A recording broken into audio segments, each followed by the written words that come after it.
Thank you everyone for joining us at this event. It is a true honor to have such amazing players and community. In this special event, I would like to take you all back in time and share all the explorations we have done before the game finally took its form as what we know today as Sky. It blows my mind to realize how far Sky has come and how many of our dreams have actually come true. It has been quite a journey, full of hopes and wonders, some struggles of course, but the result was miraculous. Inspirations led to many ideas. I have collected so many ideas that they may seem random and overwhelming, but I hope these evolutions of ideas is entertaining and worth your watch. Let's get started. So in the beginning, we can't start without mentioning this game. It is called Cloud, and it's a game made by our creative director Genova Chen when he was in school. The game is about a sick child on a hospital bed, dreaming about flying beyond the clouds. You don't fight or compete. This emotional experience inspired so many people and showed how games could have a wider range of emotions. This game is why that game company has formed, and this is the origin of the kind of the game we are making today. Another important work to mention is The Giant by the artist N.C. Wyeth. This work, which is said to have been imagined with thoughts of a deceased student and his own children, beautifully expresses the fascination and grandeur of the world as seen through the eyes of children. With those two works as inspiration, we wanted to make a game that captures that emotion, an emotion of returning to childhood and adventure into the world through the eyes of child. This work was done by Ki Jiang, also known as Jackie. And this was about the time when I joined the team. When I joined the team, the game actually looked like this here. So my job was to first imagine what the game and the world could look like. So I started by imagining how the game would start. A tiny nameless island surrounded by big cumulus clouds. I tried to put myself into the world and imagine the situation. A familiar, nostalgic world where big cumulus cloud awaits you ahead. I knew this is a game about flying, but I wanted to push on the nostalgic feel first and imagine the flight to be more like a dream. I started with sketches, literally dreaming about situations that evoked nostalgia and the pleasure of flying. This is artwork by Tom Zhao, which captures one of our early concept of juxtaposition of nostalgia and wonder. At this time, we were exploring the idea of making a familiar modern world to have you fly over, like soaring over the California. If you have taken that ride before, it's pretty cool. We made many prototypes about this, but still weren't able to capture the essence of the experience we were after.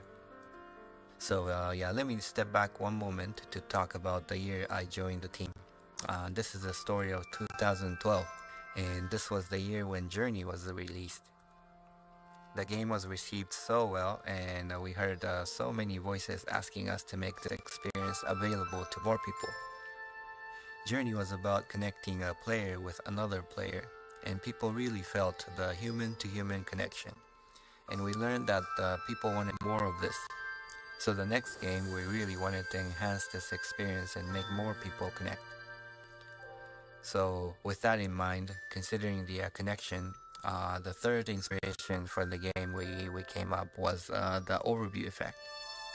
The overview effect describes a cognitive transformation observed in some astronauts when they gaze upon Earth from space. This awe-inspiring sight against the vastness of the cosmos triggered the intense emotions, fostering a profound appreciation for our planet's fragility and a deep connection to humanity as a whole. These are concept sketches done by Genova and Jackie, imagining the moment when your players feel the connection to humanity. And this concept made us realize that the core of our game is connection, human-to-human connection. For me personally, this sketch helped me with a significant breakthrough in understanding the core of the game. It is not the amazing landscape or dreamlike scenario, but what comes center in our experience is the connection with the other players. Then the question is, what kind of world would help serve a stage to tell a story about connection? What is connection to begin with? How do we visualize them, and how do we tell the story? We knew we wanted to fly above clouds and eventually reach the atmosphere for the overview effect. Then we tried to imagine what things would make such journey. These are all artworks done by Evan Vieira. Then we came to realize water particles have this similar cycle. They are on ground but evaporates, and then they fly up into sky, then becomes clouds, and then fall back onto the ground. We found this very intriguing, and we tried to apply this into a story. It's a story of a cycle of particles all heading towards the storm to be purified and then to be reborn again. With those particle story in mind, we then tried again to reimagine the world, the look of the world and that they travel through. Tried to imagine a world above clouds. Maybe these particles are physical form of people's dreams and memories. When they travel through clouds, maybe clouds reflect those memories and make that into physical forms. I have personally been fascinated by clouds and have observed many clouds. Staring at clouds and imagining shapes on them was my second nature, so it was pretty fun time to sketch out clouds, shaping them like a piece of clay. Tried many iterations, trying to get a sense of a world from them. But then soon I realized that a world made entirely by clouds makes the world a little unrelatable. We live on grounds, and things on grounds give us way more context to play with. But the dilemma was that we wanted to make a game about flight in sky. So I thought, why not bring the ground itself up into the sky? So I tried thinking about a ground that floats. But my issue here was that I tried too hard making these terrains to look exotic, and this was still not very relatable. So then I went back onto the ground again, going back to my origin and imagining how I would start the game. What is it that makes you feel like you want to fly, and how can you make a scene that evokes this emotion of longing for flight? And there's something to this concept, an isle beginning, a call to adventure. We have iterated on this first level of the game the most, but it's interesting to see how the concept of an island at the first level stayed true until the end. I'll be honest, we have been hitting a wall. We couldn't really figure out a world that was fun to be around. We needed things to do, which brought us to our next focus, which is creatures. They are the residents of this world. They are the ones that gives life into the world. So what are the things that live in this imaginary world?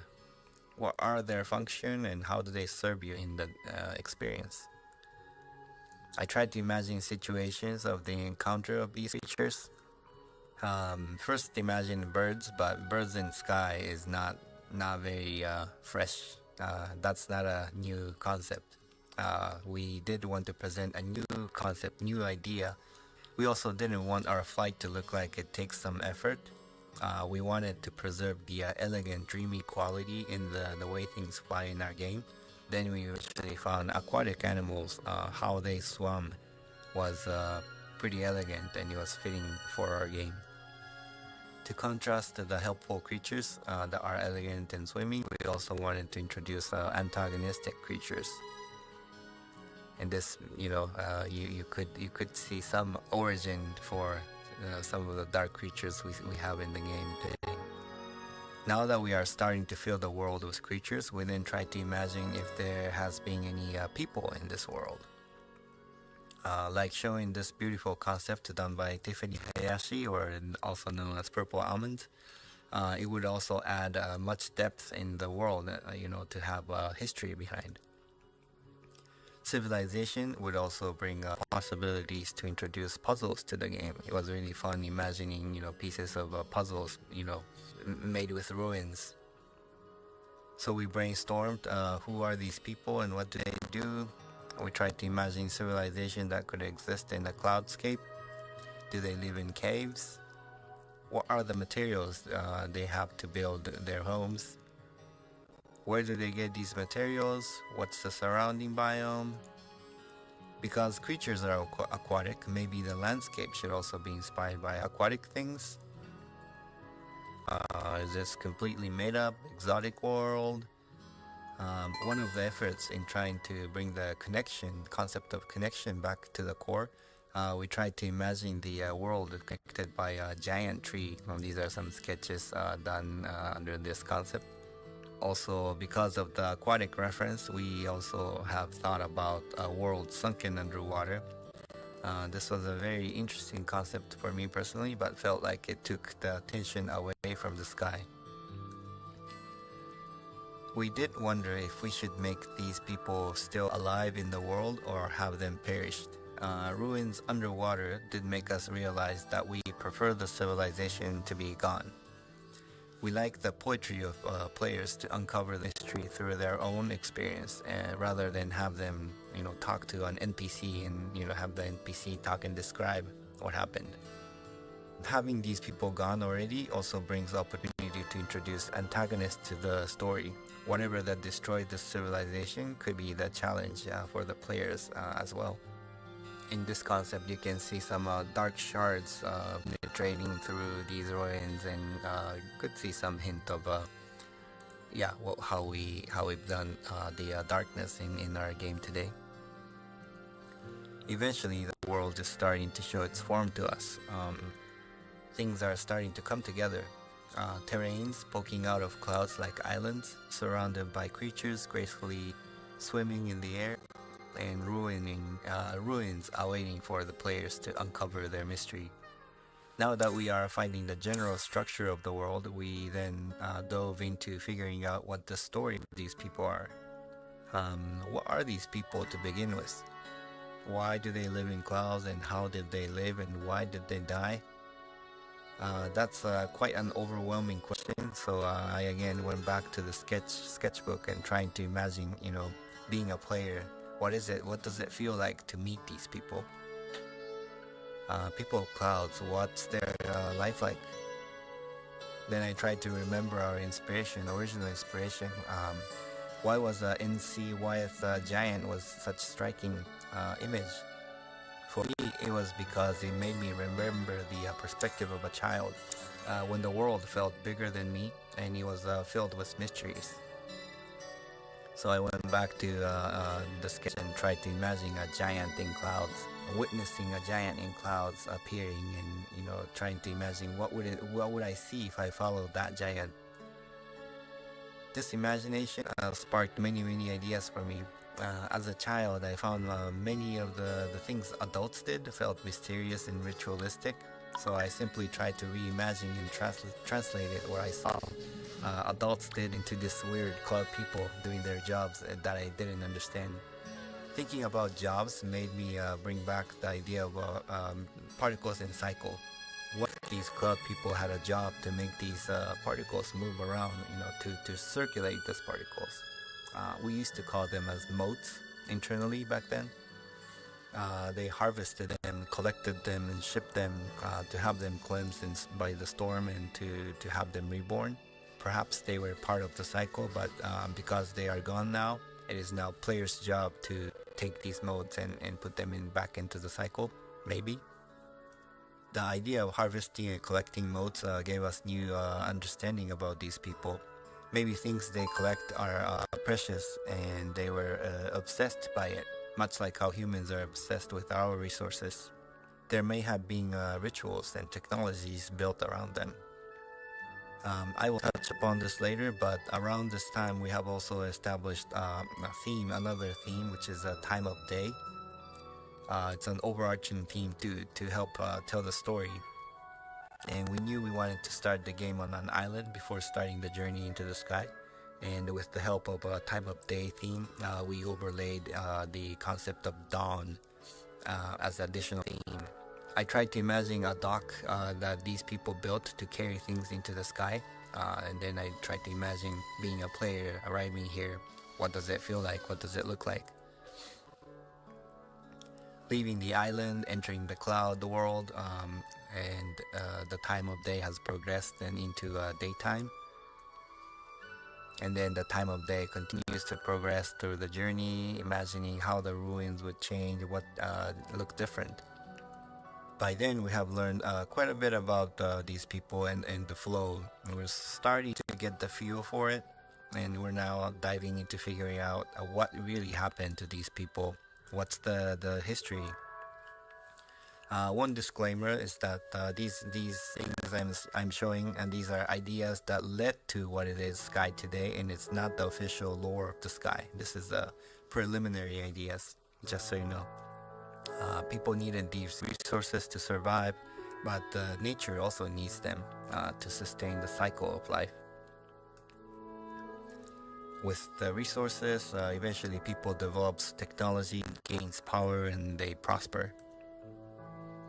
But conflict with nature escalates. And eventually there was a war, and it incurred a heavy sacrifice. You might recognize some similarity in what you see here in the sketch with what we see in the game. This concept certainly became a base for what it is known as a golden wasteland today. There was also a concept of an oracle who predicted this war, who then prepared an evacuation plan for their people. Players were never meant to see this in full glimpse, but I was hoping to leave some hints behind about this gigantic ship that they built to evacuate their people, like Noah's Ark, and continued to brainstorm many ideas, mainly trying to imagine a story that made sense for players to take a leap into the storm. I do want to preserve the mystery of what we decided for the final story of the game, so I will not go into too much detail here, but just sharing some more brainstorm sketches about the ancestral history.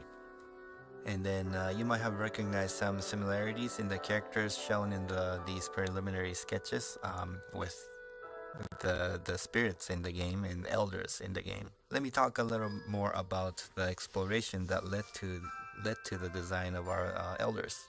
We are talking about stories now, but don't forget that we are making a game. It's an experience. Characters we introduce in the game has to have a significance in the player's experience. Prototyped in the game, we came to realize that we needed a strong beat after each major sections of the game, like how we fight bosses at the end of the levels. So the original idea of our so-called quote-unquote boss was some sort of guardians that presented challenges to the players before they could move on to the next level. We concepted different ideas about a character that could provide interesting gameplay along with an evocative story. We knew that we needed multiple of these guardians across the game, and wanted to give them different characteristics to each.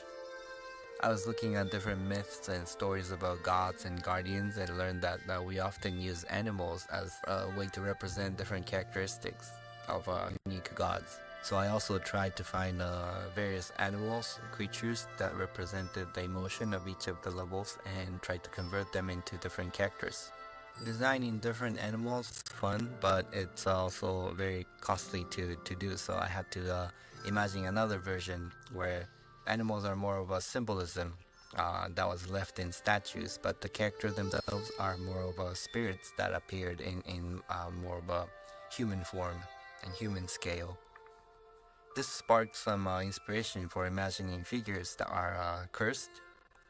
Each presents a challenge to the player, and their characteristic was represented by missing body parts. Not sure if you can recognize, but these are what eventually becomes Elders of the Isle and Elder of Prairie. Here are ideas for Guardians for Rain and Sunset, eventually becomes Elder of Forest and Elders of Valley. Doing all these characters also helped spark an idea of unifying them as a group.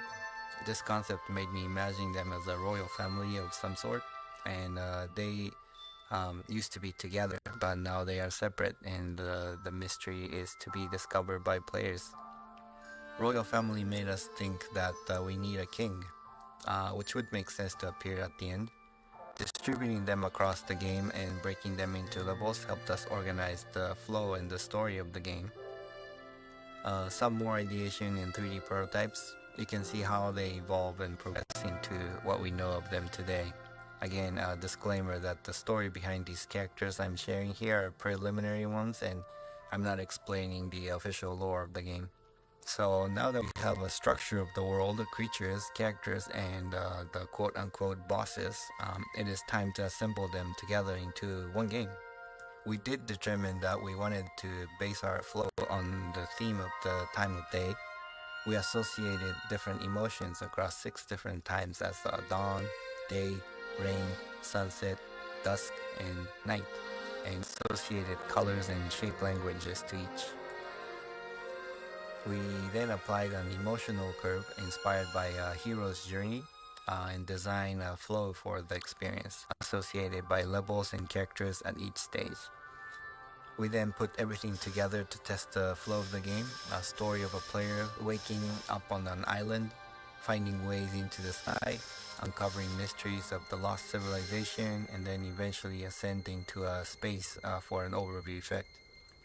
You might think we have figured out pretty much everything at this point, but that's not true. Devil's in the detail. I will share only some of the different iterations we have made on each of these levels.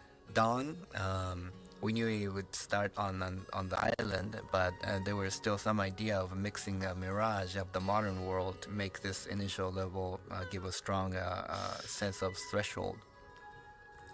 We played with the idea of using our world to enter the realm sky. More ideation of the isle. We had versions where you rowed a boat to enter the sky realm. The concept of the boat was debated until pretty late in the phase. The shapes of the clouds at this level was also iterated a lot. A giant wall of clouds to fly over, or a hole in the clouds to penetrate through. This level has been, by far the most iterated level. We have explored so many ways to lead up into the sky. Next up is Prairie. We used to call these realms by the time of day until pretty late. Many of us, including myself, still reference these levels by the time of day. These concepts by Tom helped us determine the color of the terrain in the sky. We wanted to reference biomes from high altitude. Here, concept of bird's nest. This is pretty close to what we see in our game today in Prairie. We have settled on round and soft shape language because of the secondary layered theme of a human life. This is the second stage after the birth. It's the childhood stage, so we wanted everything to be round and soft. Pretty close to what we know of Prairie today, but at one point we wanted players to go through a cave before coming out to see the blue sky to contrast the open, vast feel of the sky. You can see here in the sketches some preliminary versions of the gates that led to different levels, or shrines that helped you change dresses you wear. And then forest, we needed emotional curve that dips down a bit, so we added rain as another time of day. Rain was another tricky level. This was probably the most iterated level after dawn. We tried enchanted forest feel. We also tried this level to be to have an elder who seduces you. We also tried to make this level like puzzles or mazes, trying to visualize complexity of the adolescence as the human life theme. This is the third level. After childhood, you became adolescence. There's a mixed emotion. This is a time of the life where your emotion is really complicated. So we tried to also represent that visually. Another important aspect of this level was introduction of industrialization. The third layer of the story was civilization, story of the civilization. So after the civilization has lived in harmony with nature, they start the industrialization. Early concept of the temple shows the dark stone penetrating through the building, and the interior of the temple was also looking very different. After the rain and sunset, emotion raises to a peak. We wanted the gameplay to be more dynamic here, most dynamic. It represents the peak of your life when everything is exciting. This concept by Tom really captured the emotion we wanted for this level. The peak of mountains penetrating through the clouds also became base for our starting area of the Valley of Triumph. Civilization was also at its peak, so this was meant to be most decorative and rich in materials. Many of the concepts here became the base for the key areas in this level. Can you recognize that? After a peak, there's a fall. Dusk was aligned with the midlife crisis for the human life theme, or the post-apocalyptic theme time for the civilization theme. Shadi and Kang jumped in at this time of the production and helped us polish some of the ideas for this level. This was the time when we tried to expand each realms to have various sub-levels. Temple in the Golden Wasteland. Exterior is pretty close to what we see today, but the interior became a lot different. Night is a vault of knowledge. Visual inspiration of this realm was a library and the ethereal dream. Following the arc of the civilization, this is supposed to be most advanced, but we didn't want to make this to feel too technological. Instead, we wanted the whole experience to feel more like a dream or magic, so Jackie did this concept to capture the dreamlike quality of the realm. Some early concept of the shelves and the quote-unquote books. We designed a lantern to be the device that recorded memories, concept done by Tom. And the early prototype of the end of this realm was more like a planetarium. A place where you meet the oracle to hear about the history and to hear about your own destination as a player. Storm is the final realm.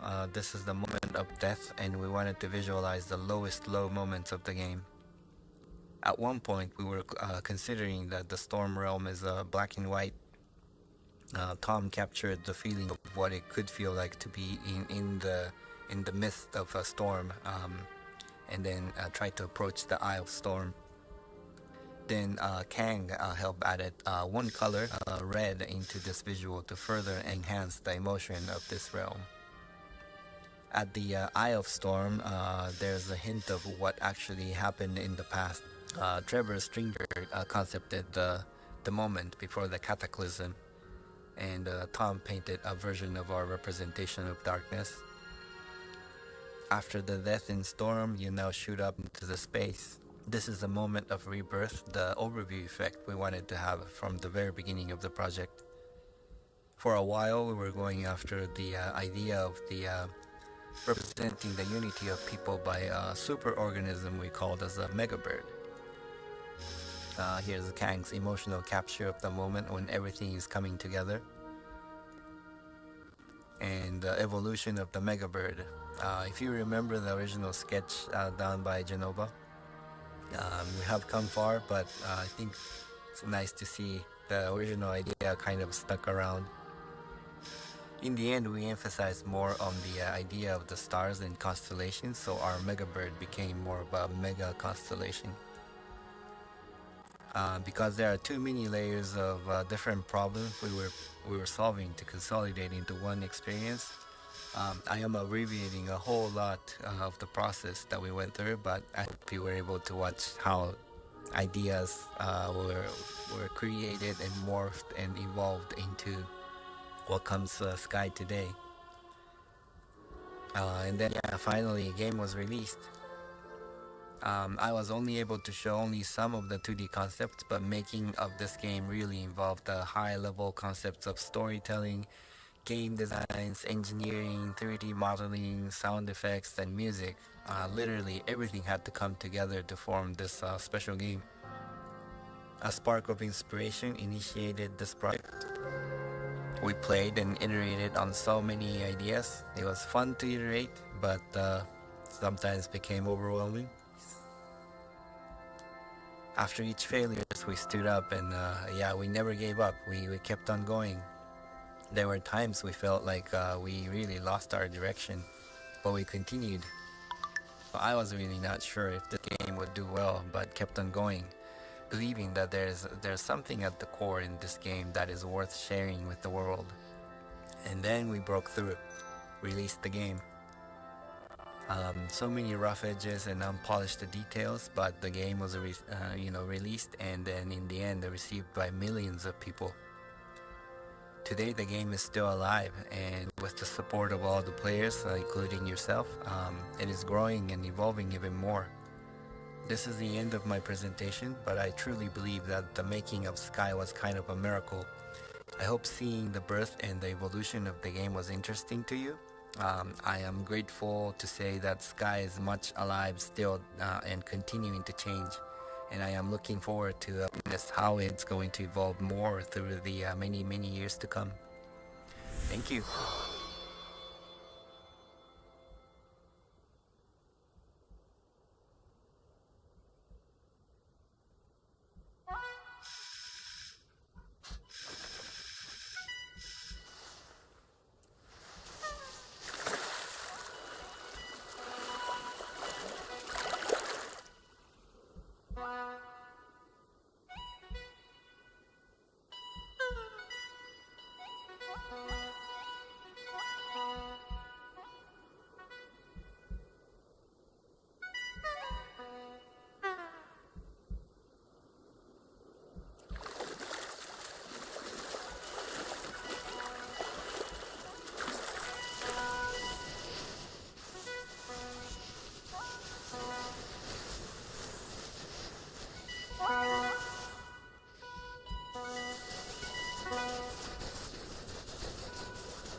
My role was more like a director for the book.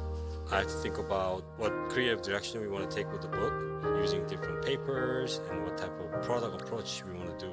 At the beginning, we knew very little what the Sky as a game would become. We would sketch something on a scrap piece of paper, small sketches, and it's the accumulation of all those that makes up the final product. We really wanted to invite the reader to almost have a seat at the table. The game took over 7 years. There were a lot of highs and lows, so they would actually experience emotionally almost some of those decision-making processes with us. I really want this book to inspire future gamers and also the artists that wants to get into the game industry when they make their own games or when they try to tell their own story.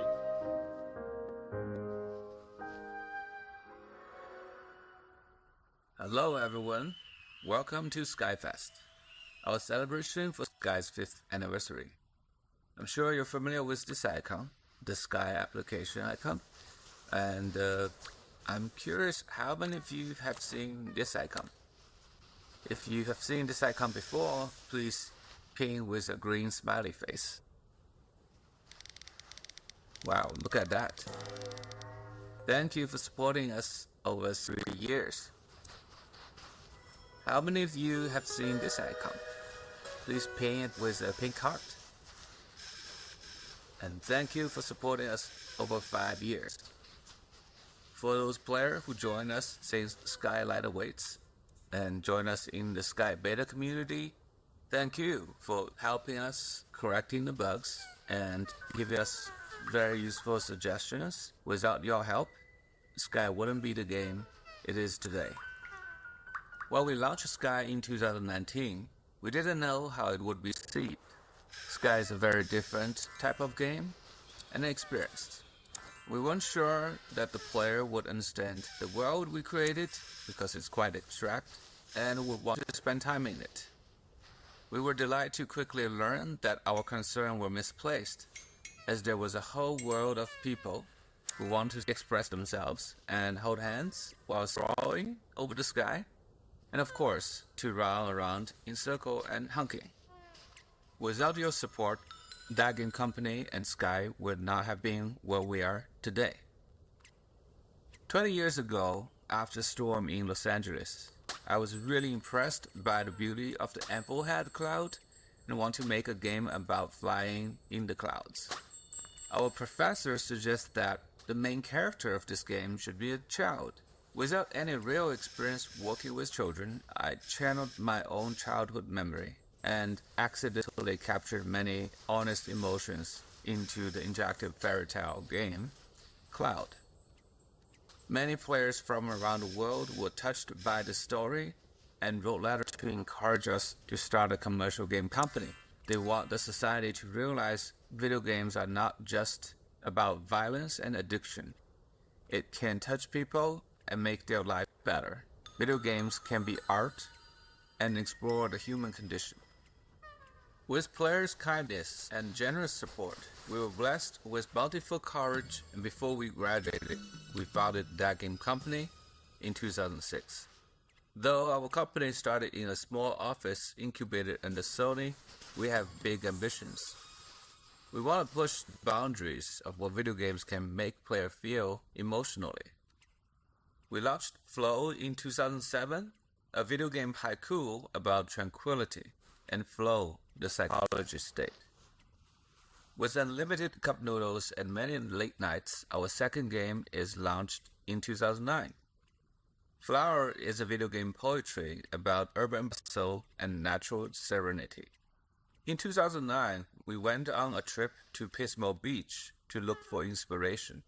Little did we know it would take us 3 years of hard labor and love to create Journey, an allegory of life and death, and our first attempt to connect two players online with a genuine emotional connection. 6 years and 3 games after the initial founding, that game company is finally ready to take on an original inspiration and to make a video game about children flying in the clouds. We wanted to see if we can create an online game that evokes humanistic values and highlights the positive side of humanity, compassion, and generosity. 18 years later, TGC's mission has still not changed, which is to prove video games can be a major form of art to the society. Our mission is to tell timeless interactive stories that connects players worldwide through positive emotional experience, appealing to all ages. Our team has prepared a video that allows us to look back at what we've experienced since the launch of Sky. I hope you enjoy.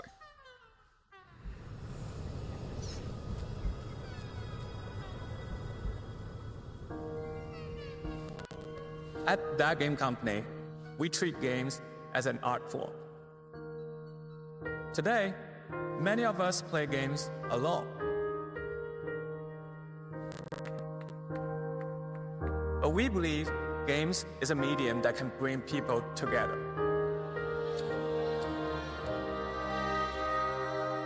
And that's exactly what we are going to do with our new game, Sky.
This screenshot comes from Journey, and what I want to say is that thank you for sharing a part of your life journey with us. The 5 years since 2019 is beautiful, and we are honored. Looking at the past 5 years, Sky has indeed come a long way. We have made 3 major breakthroughs throughout the 5 years. And first, we have made a major breakthrough on the platform reach. We grew from Sony PlayStation 3 to iOS, Android, Nintendo Switch, and PC Steam platform. The number of players has grew from 10 million players to what we didn't even expect, 270 million players worldwide. Second breakthrough is from the emotional accessibility. We wanted to make a game that could be played not just by the hardcore players, but also children and elderly. We try to bring emotions that is more friendly to non-gamers and really see the demographics of a player grew into territory that is rarely seen in the console game business. Today, we have over 70% of players being female. Our third breakthrough comes from server capacity. We started our multiplayer experience back in Journey with a peer-to-peer, one-on-one experience. We don't even have a server. And then we come to the beginning of Sky, where we launched in 2019. We can only host up to 8 players in each game room. Through the years of technology advancement, we have pushed our server to be able to handle up to a Guinness record-breaking 10,061 player, and we'll continue pushing the capacity to connect more people together and allow them to share emotional experiences over the internet worldwide. Looking into Sky's future, we like to focus on features that will deepen the connections of the Sky players to better express oneself to the other. The game today has many systems that allow players to communicate and express themselves, but we would like to push more. For example, we just launched Season of Nesting, and it is an upgrade to the existing shared space system. Just within this one season, we've already heard many requests from our player wanting to do more with the furnitures and their nest.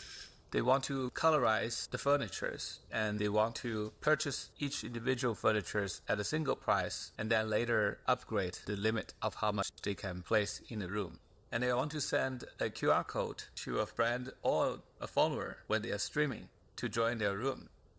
And these are the features that we are actively developing right now. And what we're also designing, this is before we develop, we're designing is to figure out how to upgrade the nest. How do we expand the nest in the future? Many players who invited their friends to spend time at their nest are expecting to have mini games so they can engage and play with their friend within the nest. So we are designing mini games that would fit well with the world of Sky and would provide the players quality times with their friends.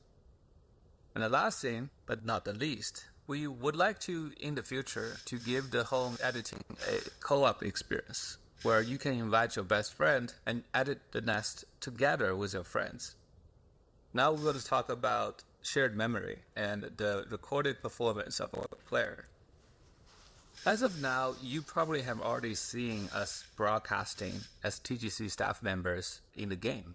What you may not have realized is instead of broadcasting like last year where Aurora can play in the stadium and meet with 10,000 players, today the broadcasting can actually be replicated in all stadiums and all SkyFest villages. And the entire server will be able to see what we are doing as a player. And this is an ability that we plan to give not just to the TTC staff members, external IP collaboration partners, but also to the players themselves.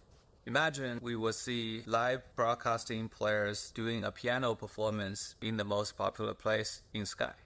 Second part, as we are working on the broadcasting technology, we have to stream the players' recordings. And in upgrading the server and the way we store data, we also can make the shared memory last a lot longer, much longer than 30 seconds, where you couldn't even finish a whole song. And besides these two features we're actively working on, we are also designing how to let the player to leave offline messages to their friends, even if they are not online. And when they log in next time, they can see the recorded memories that you have created for them. Multiplayer shared memories is also the next on the list. Sometimes it is more funny or more interesting if you can leave a shared memory with 2 characters or up to 8 characters. Because we can now stream shared memory and make a very long memory, we can also make multiple memory from multiple players coming at the same time. So if we want to create an improv acting episode, this should become possible in the near future. And once we have accomplished all these different designs, then we will be working on multiplayer live broadcasting so that the entire game room of up to 8 players can be seen by the entire server. And the last part, Sky's outfits and instruments are one of the most important things our players care about. And we are also hearing quite a lot of requests to make them even more versatile for self-expression. Right now, because of the nesting, a lot of players are saying, can I not only just wear a clothing, an outfit on my body, but also hand outfits in my nest? And don't worry about that, we are definitely going to support for players to display their collections. Because of the colorization of the furniture we're doing in the beta server, our player was wondering if we can customize and colorize the outfit. So we are still in the discussion and research on how we could support that in the near future. Another popular demand from the community is to be able to carry more than one item. Player wants to be able to take photos with the in-game camera and play instruments and potentially chat with a new stranger. And the team is still discussing, but we are interested in supporting that possibility in the future. And the last one is for player to be able to not dress up as Sky Kid, but also dress up like the spirit as you have met them. With all these additional features, we believe the player can have much more nuance to express themselves, either in real time or asynchronously. Many of our players spend more than an hour playing Sky every day, and it has become a hobby or sometimes a habit of life. And we realize it's not just a storytelling game with emotions. It also becomes a public space where many people spend a lot of time repeating the same thing. And we want to make sure the player is having their time well spent in the world of Sky. In the past 6 months, we've been doing a poll among our community members, collecting feedbacks and suggestions. What is the most highly voted quality of life improvements? I'm here to share with you that in the upcoming 26.5 build, which is the build after this, we'll have 3 major improvements based on the player's vote. First, we would like to give the player a toggle where they can automatically skip all the cutscenes, so if they're going on a candle run, they don't have to keep pressing the skip button. Second, as players collect more emotes over time, it becomes difficult to locate a rare emote you don't use very often, and it could miss the right timing to express yourself. Many players ask for idea to customize a favorite emote bar, so you can now create your favorite emote collections and summon them in the fastest way. It took us a long time to support this because we have all these new platforms and each one of them has a different interface. From the initial touchscreen on iPhone and iPad to the controllers from the PlayStation and Nintendo Switch, and now with the mouse and keyboard on PC. We were finally able to support all the platforms and have a unified design that should work across all the different input devices. And third, when we first started Sky, we thought player would have a couple dozen friends, and at maximum maybe having a few hundred. But we have definitely run into players who have hundreds and sometimes thousands of friends and has no space in the constellations. And some of the players are asking us to support functions like removing the friends from the constellation instead of blacklisting.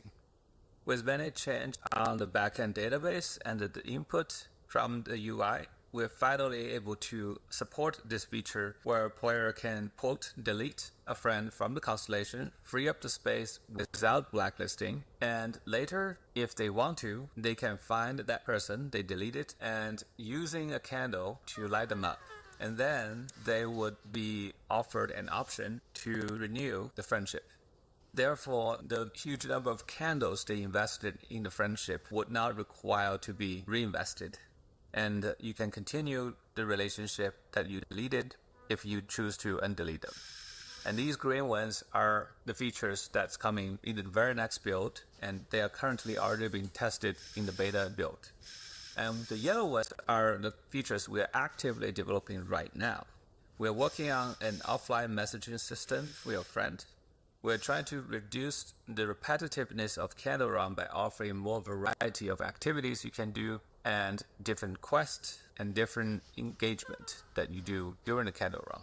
And we're working on a better way to connect and meet friends, having more options to join them. We're also working on a way to create reasons for a player to revisit old maps.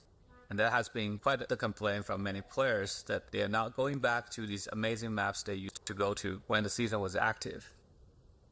Where there are more features that's currently being developing, the solution is actually the same, which I will talk about in the next section.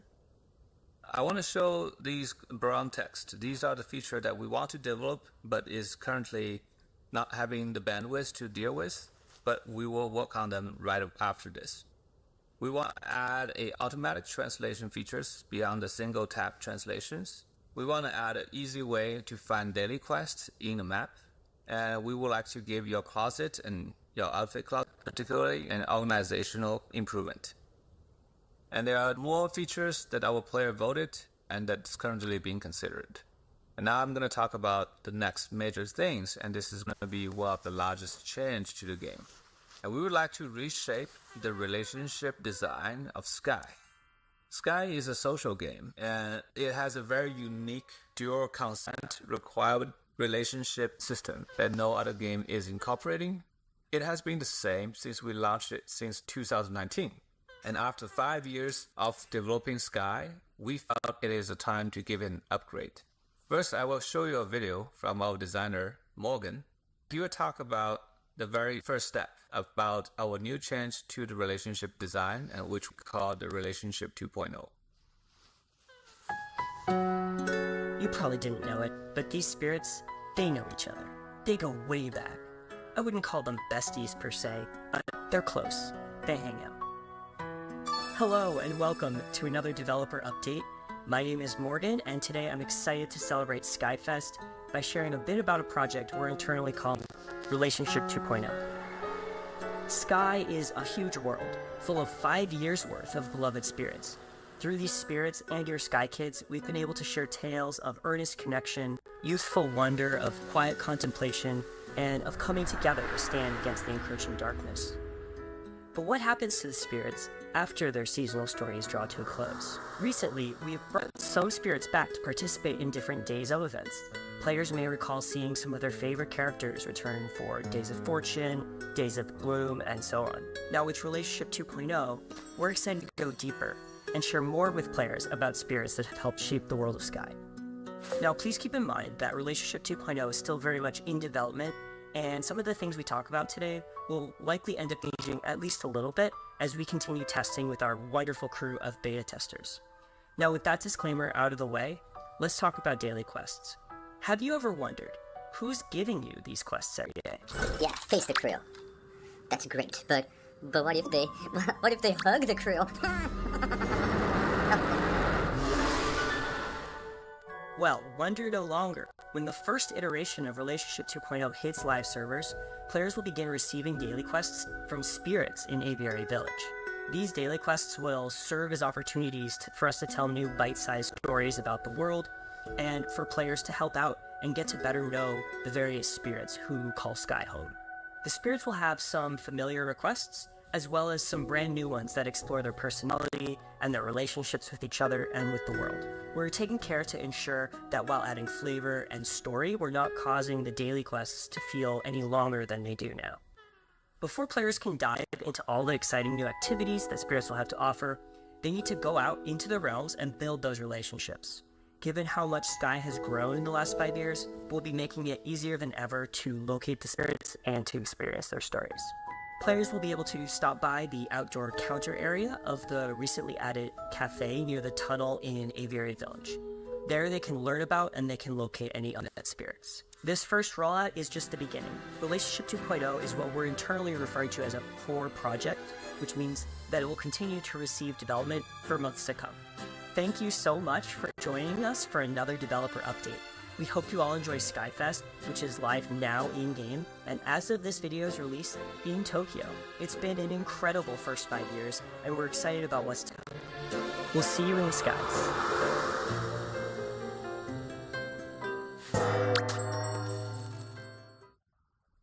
Relationship 2.0 might seem to be quite simple change, where the quests are given to the player by the spirits. It actually has a quite different impact in the long run.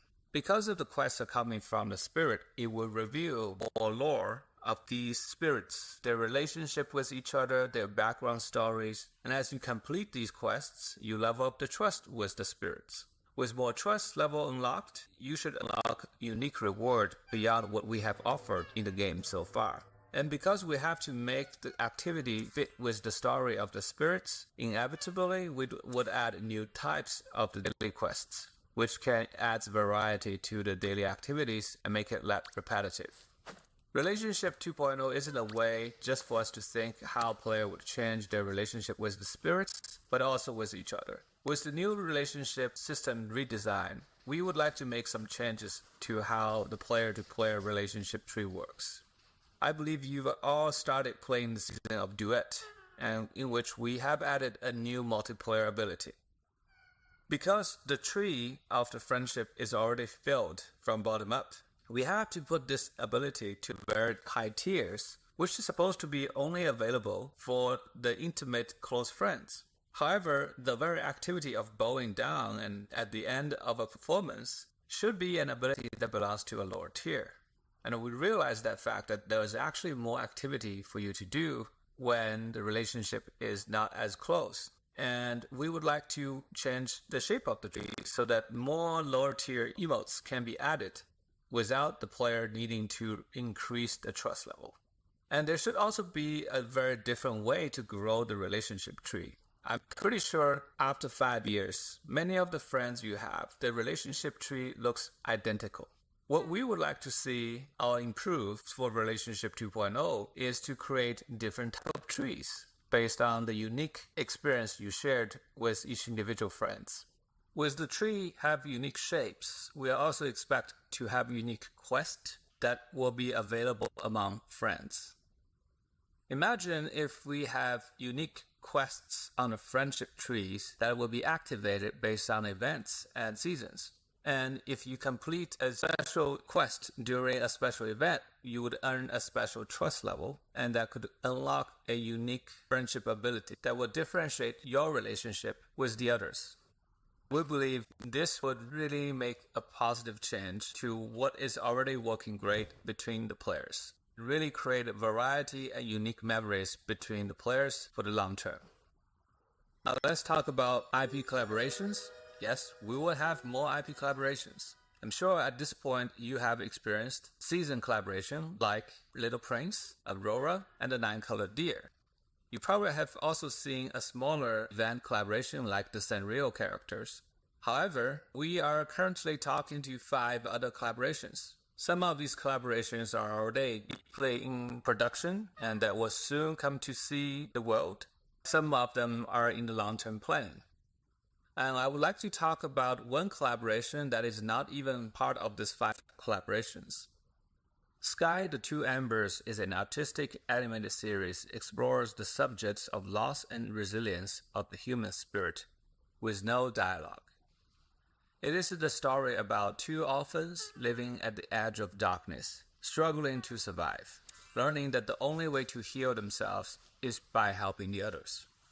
I'm going to show you a trailer we used at the PC launch to remind you the story of one of the characters.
And that is a very important part of the early life for the character.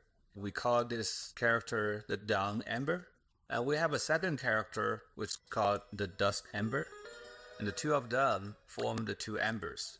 And today I would like to share the trailer for the Dusk Ember. And here it is.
With the Dawn Ember and the story of the Dusk Ember, we formed the story of the Two Embers. And yes, we would like to do a seasonal collaboration with the two stories. It will be coming as 2 seasons in 2025. And hope you would enjoy learning the stories beyond the animated series and get to know more of each of the characters and to be a companion experience with the animated series. And I would like to share one footage with you that is from the very end of the first episode from the Dusk Ember.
Do you want to say more?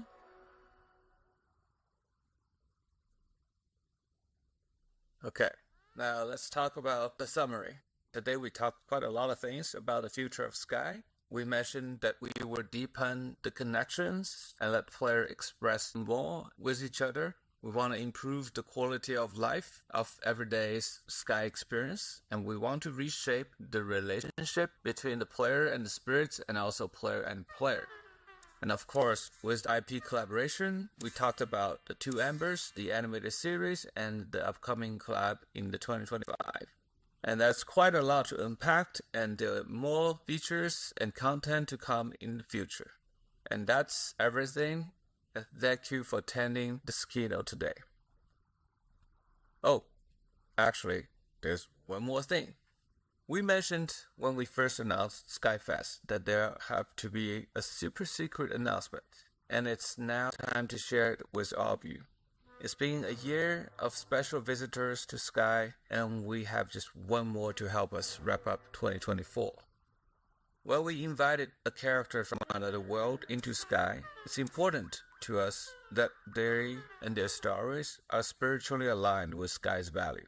We have a lot of discussions internally over the years about moving, and are excited to finally be able to welcome them and share an original story that only Sky can tell. If you are interested in learning more, we will do the panel deep dive into the Moomin collaboration live in Japan this week. We're planning to upload the video later and for everyone to be able to enjoy.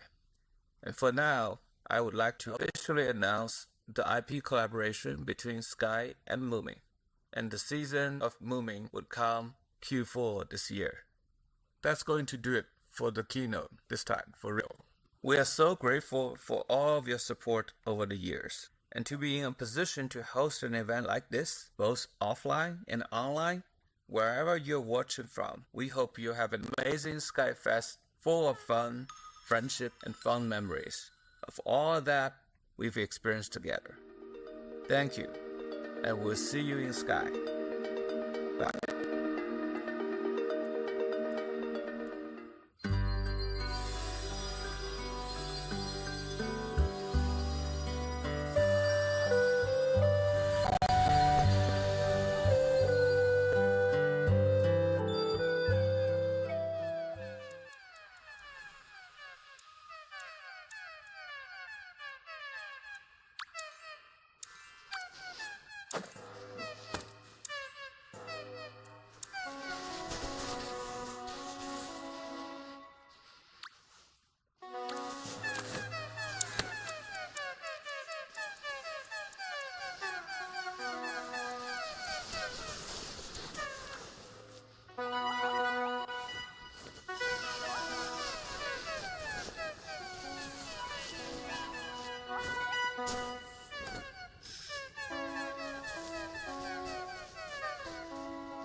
Hello everyone, thank you for coming out, I really appreciate you.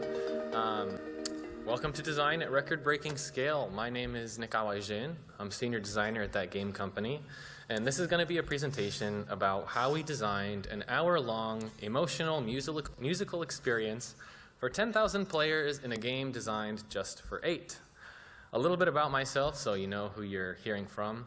I did play a key role in concepting, designing, and implementing this project, so it really means a lot to me. I've also spent a lot of time contemplating what design means at this scale, because prior to game development, I was actually in architecture, studied urbanism, and in those fields, we create spaces for people, which there happen to be more than 8 of. So, the behavior of any single person is extremely difficult to predict over time. The behavior of 5 or 10 people, you can forget about that. 20 is even worse still. But after a certain population, the actions of each individual dissolve away into the shared trajectory of everyone else's, which, as it turns out, may be far less complicated to project, and we're courageous enough, dare I say, even design for. This is the premise behind Isaac Asimov's Foundation trilogy, not Aurora's musical voyage, but it does reflect what we experienced designing and developing it. It groups not 2 or 8 or even 800 or even 8,000 players, but 10,000 co-located human beings in an interactive virtual space as one big, supermassive group.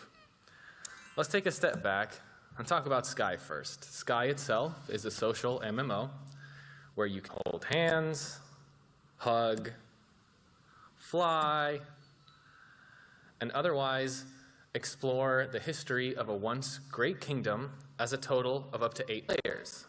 This is what Sky is normally, a social, awe-inspiring experience all about sharing intimate moments with small groups of close friends.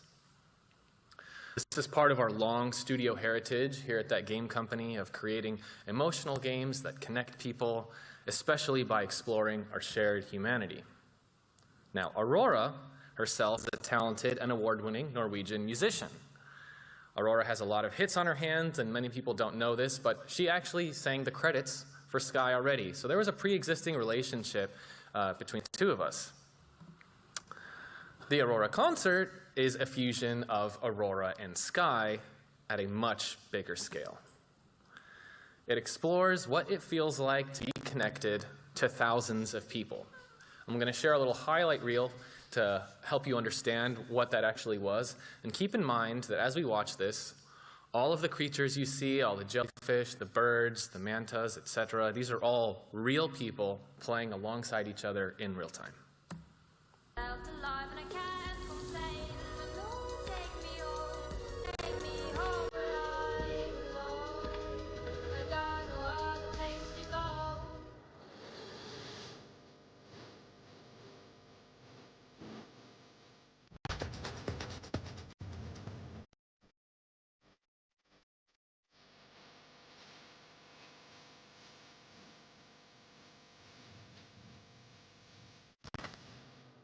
Warrior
I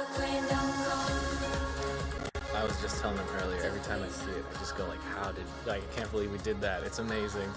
For nearly an hour, music, visuals, mechanics, and yes, 10,000 players blend into an experience I'm clearly really proud to have worked on. But importantly for us, it holds 2 Guinness World Records. 1 for most players in a concert-themed virtual world, and 2 for most avatars emoting simultaneously. I'm fairly certain there are other records that we qualify for, but those are the official ones at the very least. So let's talk about what we learned making it. In this talk, we're going to go over these concepts. Then at the very end, we're going to grab some takeout, and I'm going to treat you all to a little bit of dessert. And importantly, along the way, there are going to be countless analogies, mainly because it helps me understand things when I analogize it to something else. And our guides will be these friendly folks.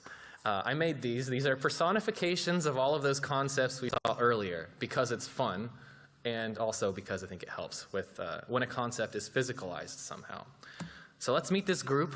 This is Scale. Everyone say hello, Scale. Hello, Scale. Scale wants us to know that it is impossible to conceptualize scale and that we need to remember how special every individual is. Okay, let's try to conceptualize things at this scale. 10,000 is big. It's really, really big. In fact, I think it's so uniquely big that we need a new term to help us talk about it: supermassive group.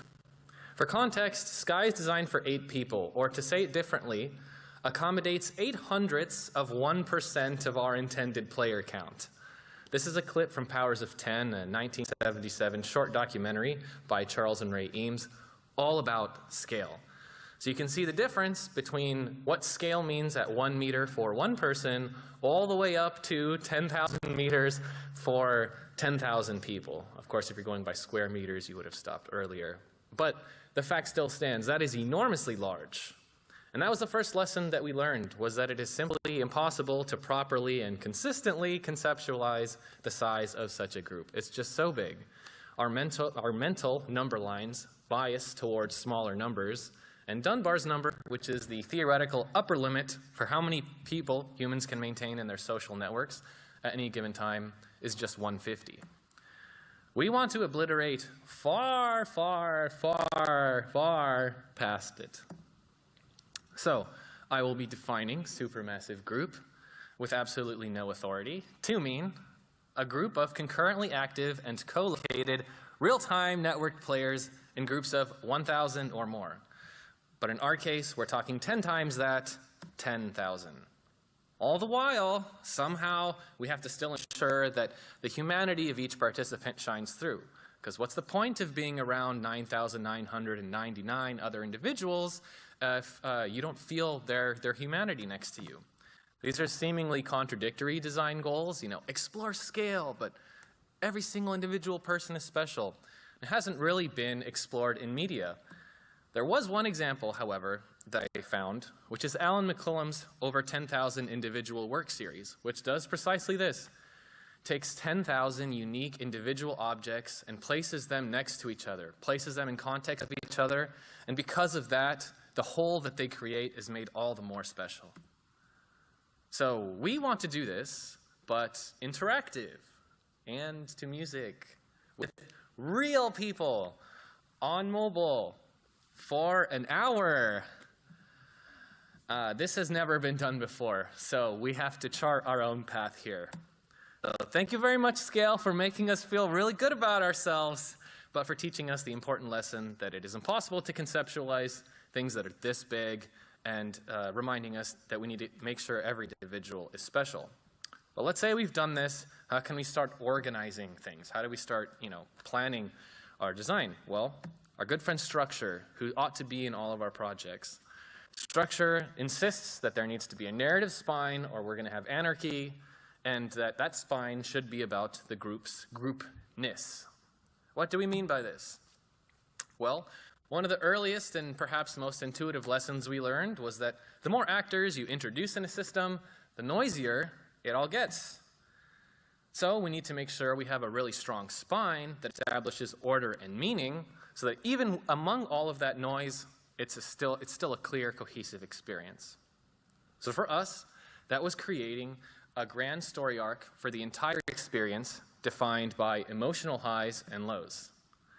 We developed a narrative about humanity and nature, and yes, these are the actual design documents. They're very artistically beautiful and the great designer kind of way. It explored the different emotional stages of being and not being in community with others. It explored contrasting social themes like selfishness and selflessness, togetherness and isolation. We told each of these stories through each song as the concert unfolded, with each song containing within it its own story and its own landscape. Selecting stories about group sizes and the emotional aspects of being in a community helps ensure that at the highest level, the fundamental type of experience that players are looking to have is thematically compatible with the type of experience you are looking to create as a developer.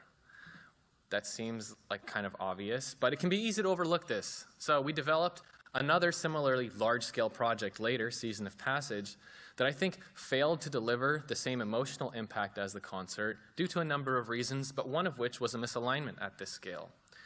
For Season of Passage, we were focusing on big group gameplay activities, and so that's what we invested all of our time into. But unfortunately, what we weren't able to do was resolve a narrative that also had to do with community. So that ultimately, unfortunately, got cut from the story before it shipped, even though that was a part of our earliest concepts all along. So Season of Passage wound up being you playing gameplay activities with lots and lots of other people and then having an intimate story with just a handful of NPCs. That made things a little confusing and inconsistent for players, you know? It's like, why are you even here? I've been talking with these NPCs and then now I'm doing something with 100 other people. It doesn't really make sense. There was a lot that went into Season of Passage, but this particular narrative and structural point is one that I feel we thankfully managed to avoid with the Aurora concert, because the story itself was all about being in a group. It was about being in a community. So thank you, structure. Now we know we need a narrative spine and that it should be about the group's groupness. But what about design guidelines? We're designers anyway. First and foremost, our friend Simplicity is here to remind us that our technical constraints will always be our design constraints, whether or not we're designing at this scale, but importantly that at this scale, the group itself will fill in the silence created by those very technical constraints. So, where we've been in like concept diagrammy land for so long, now we need to make it a reality. So technically speaking, like how do we even support 10,000 players? What does that mean? How does that work on the game? Ultimately, what we arrived at was a solution that gave us, the designers, the positional data for each player, and in order to render all 10,000 at the screen at the same time, we would render each of these individual avatars as kind of a more simplified geometry. In this case, we're looking at a torture test of all kinds of abstracted Sky Kids, which are the characters that we colloquially call in Sky. But they didn't just have to be abstracted humanoid shapes. Very quickly we learned that maybe they could be birds or jellyfish, mantas, butterflies, and we used all of these for the concert. These simplified models worked well given our technical constraints. But that was pretty much it, the position of that bird, knowing that that bird is a player, and the bird could emote. And that was pretty much all we had to work with for a really long time. But that began to define the central design principle for this chapter of the talk, which is simplicity. Let me share an example of what I mean. So I had a lot of early self-conscious attempts to supposedly enrich the experience with more stuff. So this is one of my test levels. Because it's hard to fathom, as we've established, this many players in the same place at the same time, I often over-designed the experience because I was trying to preemptively fill in the gaps created by the narrow technical limitations that we knew we would get. I thought, if all I have is positions and that's it, I really need to crank up everything else. So this was an early iteration I got really stuck on. I thought, well, for the song to be interesting, the narrative content of the song that I mentioned earlier needed to unfold in some mechanical kind of way, you know? So in this version, Aurora, which is represented as this flare, kind of moves throughout the environment and then distributes these blue orbs that pulse with the music, and then the player approaches those orbs, and then they start orbiting around them, and then that like reveals a little vignette that tells a story. And in this case, you know, they're just big blocks, which we'll see in a little bit. But that's what I was trying to do, you know, approaching what I thought was a design problem with some mechanical solutions. But we would play test this. And when we would do so with more players, we would realize that the sense of complexity was too high, it was disorienting, and was kind of detracting from the experience, so we would cut it back a little bit. And then we would play test it again, and we'd get the same feedback when we had more people. So more people meant cutting back more stuff, and this happened repeatedly until I started to realize that this is the show. That the player is the show, and all of that other stuff that I was working on is actually just in support of this. So keeping the design simple and not trying to compete with all 10,000 players that are going to be on the screen helps this humanity shine through, because ultimately that's the best part of being around so many people. So thank you, Simplicity, for communicating that technical constraints are also design constraints and reassuring me, because I had a personal relationship with Simplicity throughout the development of this, that the group will fill in the silence. I have faith in that now.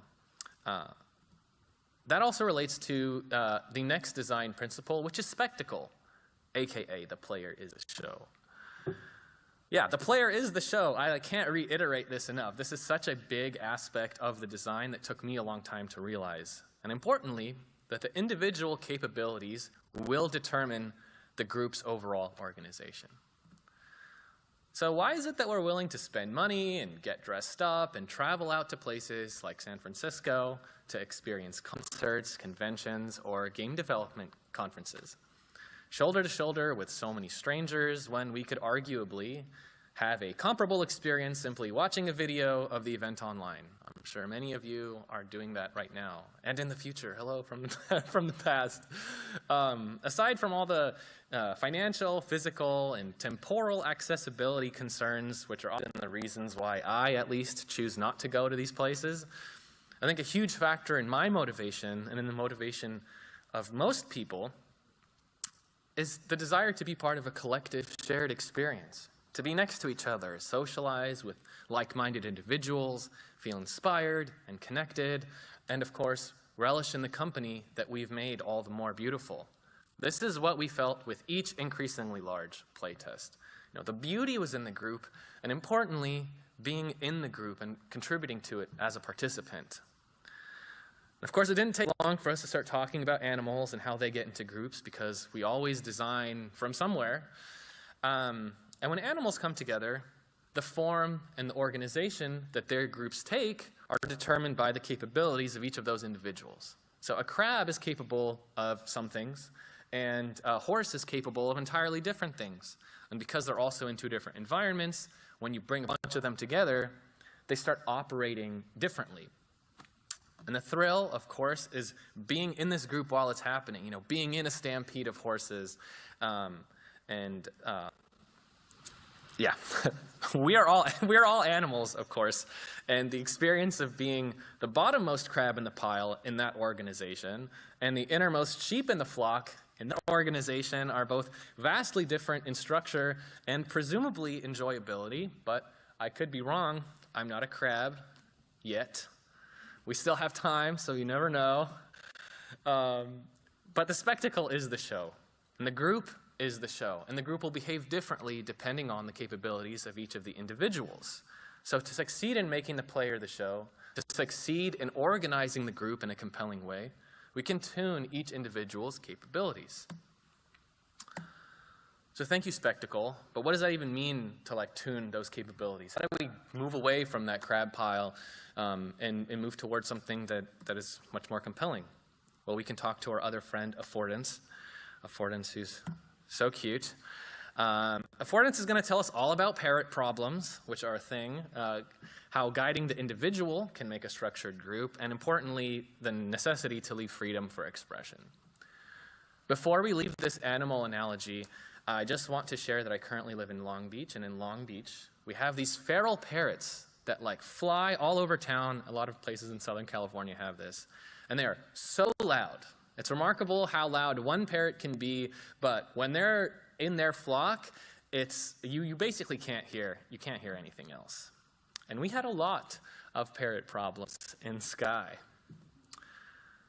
So let me explain this picture. This picture is from an early playtest. Do you know what this picture is? This picture is a pile of crabs. This is what this is. And we do not want this. What we want is organization. Because if you don't have organization, it's distracting, there's a lot of noise, makes it difficult to concentrate, there's no visual hierarchy to what's happening. And when was the last time you saw like a herd of horses or a flock of birds completely not acknowledge each other or their prevailing path of travel? You know, if even 10% of our players are doing this, that's like 1,000 clumsy cicadas or June bugs just like bouncing off the walls. We don't want that. So we tried to find a good way to enable each individual to move throughout the space. This is footage from an early version of the song Warrior. And the control scheme here was autopilot. This was very short-lived, as you could expect, but I needed to get it out of my system.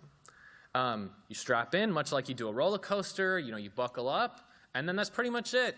You can maybe look around, but your movement is determined for you by the game. Now, that's no fun, and this wouldn't have been compelling with 10,000 players, so we quickly moved past this. Okay, so maybe we can do something in between, right? So if not everyone's totally strapped in, maybe we can allow each of these individuals to freely deviate if they want, but if they didn't want to or didn't know how, as we were expecting a lot of new people to play the concert, that it would still carry them out throughout all of the environments that we had created. How is this possible? Well, we have this guide rail system in Sky, which allows us as designers to define the extent and direction of travel that we would like players to move in. You can actually see that in the wireframe here. We have these big green extents, and then we have this curve that you might be able to see that is the direction. One of our great engineers, Maxwell Zietz, improved this and created kind of like a laminar flow version of this, which allows the individual to move, or to be guided rather, along the tangent to the curvature here, regardless of whether or not they're closer to center or further out to the sides. The best way I can describe this is being in like a lazy river. So it's kind of difficult to push back against the current in such a river, but I could get inside with a bunch of my friends at the same time and experience this journey together while still having some freedom to kind of go this way and that. So this is a video of the updated version of Warrior that was created by one of the most talented designers I've ever known, Travis Stringer. So, I mean, I think this looks way better. The guide rail system that we mentioned earlier helped literally and figuratively align everyone and gave a strong sense of community and intention, and it ensured that there was a legible trajectory to the entire experience. Remember that each manta here is a real person somewhere in the world, and I think you can really feel that a lot more when everybody's moving together.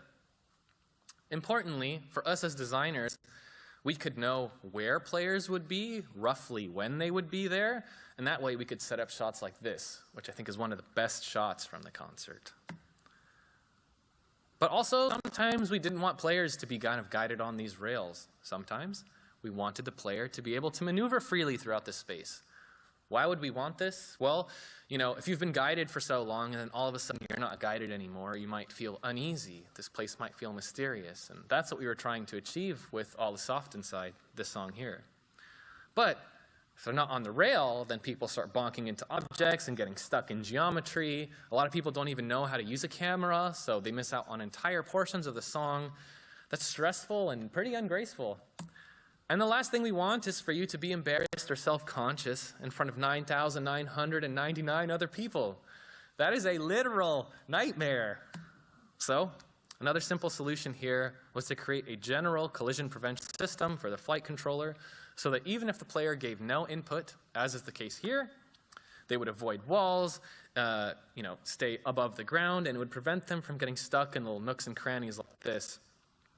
We actually called this Soarin' Over California, funnily enough. And it works quite well. So with no input, this character is able to maneuver through a pretty complicated environment and never at any point really get caught anywhere. Graceful and stress-free.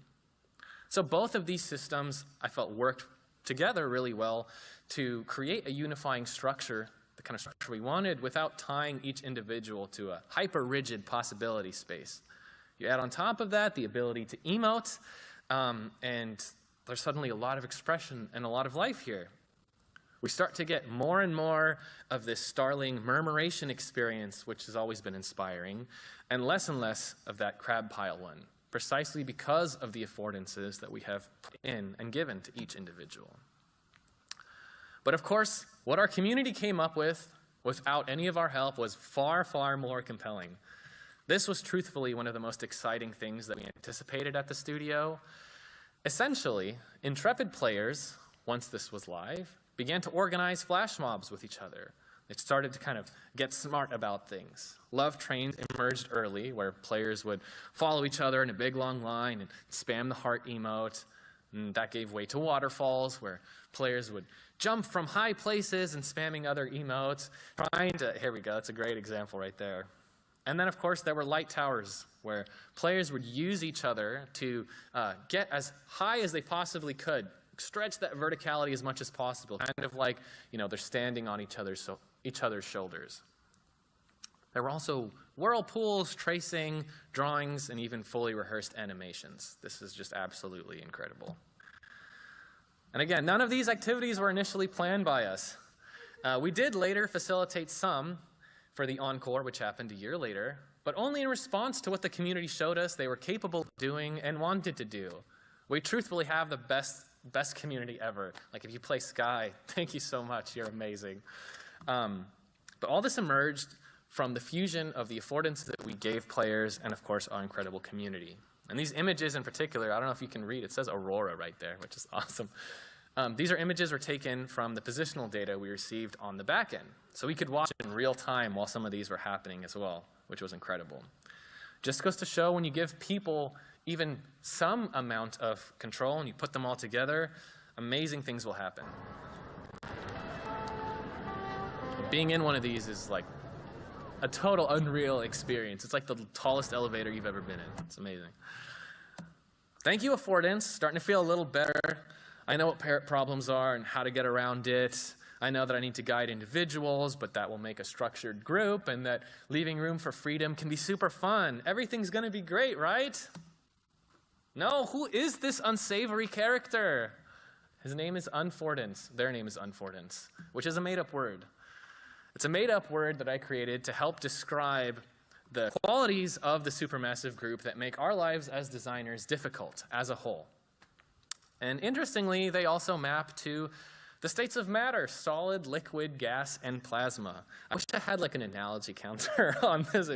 I feel like we're racking them up. So let's just start with solid. Why is the supermassive group a solid? Because it will obstruct. It will get in its own way in some contexts more than others. I'm sure we've all had this kind of experience. If you give people a singular point of interest, they will swarm to them, and that is unmanageable and unenjoyable. So, these are images from one of our pre-ship builds. Can you spot the player in either of these? Well, I couldn't either, so there's no highlight here. They're just somewhere in there. You have to take my word for it. So this would happen a lot. We tried a lot of different solutions to try to combat this, but one of the most helpful ones wound up being something called Ember regions. Wes Hawkins, another one of our fantastic engineers, helped to work on this system that allows designers like myself to hand-place regions in the world that take the abstracted player models, be they the abstracted, Sky Kid models, the jellyfish, mantas, etc. And when they enter into these regions, we reduce their visibility down to a single shimmering orange light. We don't eliminate the visibility entirely, but we just reduce it. This has a lot of advantages. It frees up a lot of real estate in a lot of hotspot areas while still communicating to you just how many real human beings there are next to you. We later learned to proceduralize these around things like NPCs and pickups, etc. So next up, the group is a liquid because it fills the shape of its container. Not very many people know this, but Bruce Lee was actually a game designer. And he was way ahead of his time. He had this famous quote, "Empty your mind, be formless, shapeless, like a supermassive group of players." If you put a supermassive group into a cup, it becomes the cup. If you put it into a bottle, it becomes the bottle. You put it in a teapot, it becomes the teapot. Now a supermassive group can flow, or it can crash. Be a supermassive group of players, my friend. Thank you, Bruce. We too learned that every valid point that is not out of bounds, and sometimes even those points, will be occupied by a player at any given point in time. Obviously, that makes it a real challenge to waterproof everything. And at first, this surprised me until I remembered how crows sit along power lines, with spaces in between them. They do this because they each have wings, and they need those wings to take off and to land, so they sit separated from each other. Likewise, we each have a natural bubble around all of us that drives us to expand elsewhere when we feel that that space has been encroached upon. And this even happens in virtual space. So if you don't want someone in your face, you move around a little bit. And then if you get in someone else's face, they'll move around a little bit. And if everybody does that, the group will disperse, even when there isn't any interplayer collision like this. Now, we also quickly learned not to spawn everybody in the same place, like in a one-unit area. This phenomena would help us, but we also quickly learned to distribute the spawns of everybody in a fairly large area. But this phenomenon helped me a lot because I was actually quite worried about this. Would your sightlines be constantly violated by other players? Turns out, we're not special. Really smart people like Edward T. Hall already explored interpersonal distance in a subdiscipline of anthropology called proxemics. This is where we get the term personal space from, and I believe what drives the supermassive group's shape-filling liquid reality. I think this is the natural phenomenon behind all that. So what did we do as designers? Well, to accommodate this, we just designed enormous environments, bigger rails, bigger boundaries, especially when we have more players. It helped me, at least, to not understand the group like a mass of individuals, which I was doing at the start, but instead think of them like a deluge or a wave that spreads to fill the extent of every new play space. A fluid that occupies all the space you give it, very much like a game of pipe mania. And yes, it can feel as stressful sometimes to try managing such a group. All right, the group is a gas because it is compressible. Not only will it morph to fit the shape of its container, but it will expand or compress to fill that shape, be it larger or smaller. So let's look at this gas of jellyfish. Each one of these jellyfish is an individual gas particle. They're in this tiny cave, and the kind of jellyfish per unit volume is actually quite high in here. As we transition to this much larger cave right after this, we'll see that this group begins to depressurize. The gas begins to disperse. It doesn't happen immediately, but it does happen. Now, this can be an issue if we're just looking at it superficially speaking for crowd control reasons. Oh my gosh, I have 5,000 players, 10,000 players, and I'm trying to get them through an area that's much smaller. This is going to be such a pain, it's going to be very difficult. But we can also use it to our advantage. So now, at this point, the kind of jellyfish per unit volume is much, much less. It's dispersed. So we're going to level up this analogy. We're going to talk about Boyle's law and Charles' law. Boyle's law states that at a constant temperature, volume increases as pressure decreases. This is pretty straightforward. You make less space for players, and they will start to feel more pressure. Fair enough. Charles' law states that as volume increases, temperature increases. So I'm stretching the analogy a little bit here, but I actually think if we understand temperature in this context to mean a kind of emotional sensitivity, I think it works quite well. If we make less space for players, we increase their sensitivity to feel emotion. As designers managing supermassive groups, where we have lots and lots and lots of particles, 10,000, 5,000, what have you, we can use this to reinforce our emotional message. But again, turns out we're not special. My childhood friend, Frank Lloyd Wright over here, called this compress and release, where sequential spaces are designed with contrastingly low ceilings and tall ceilings, and narrow walls and wide walls to highlight sensations of tension and freedom.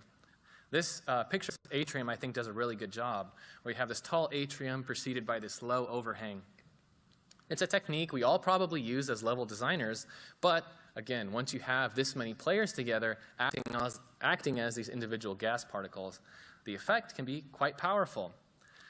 Feeling uncomfortably close and then liberated and distant became a central motif in songs like All Is Soft Inside with the jellyfish and Warrior with the mantas that we saw.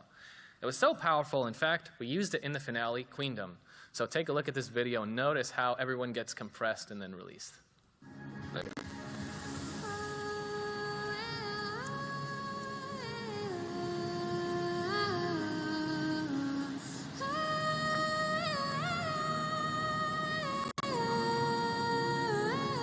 Till Queendom come, till Queendom come, my Queendom come.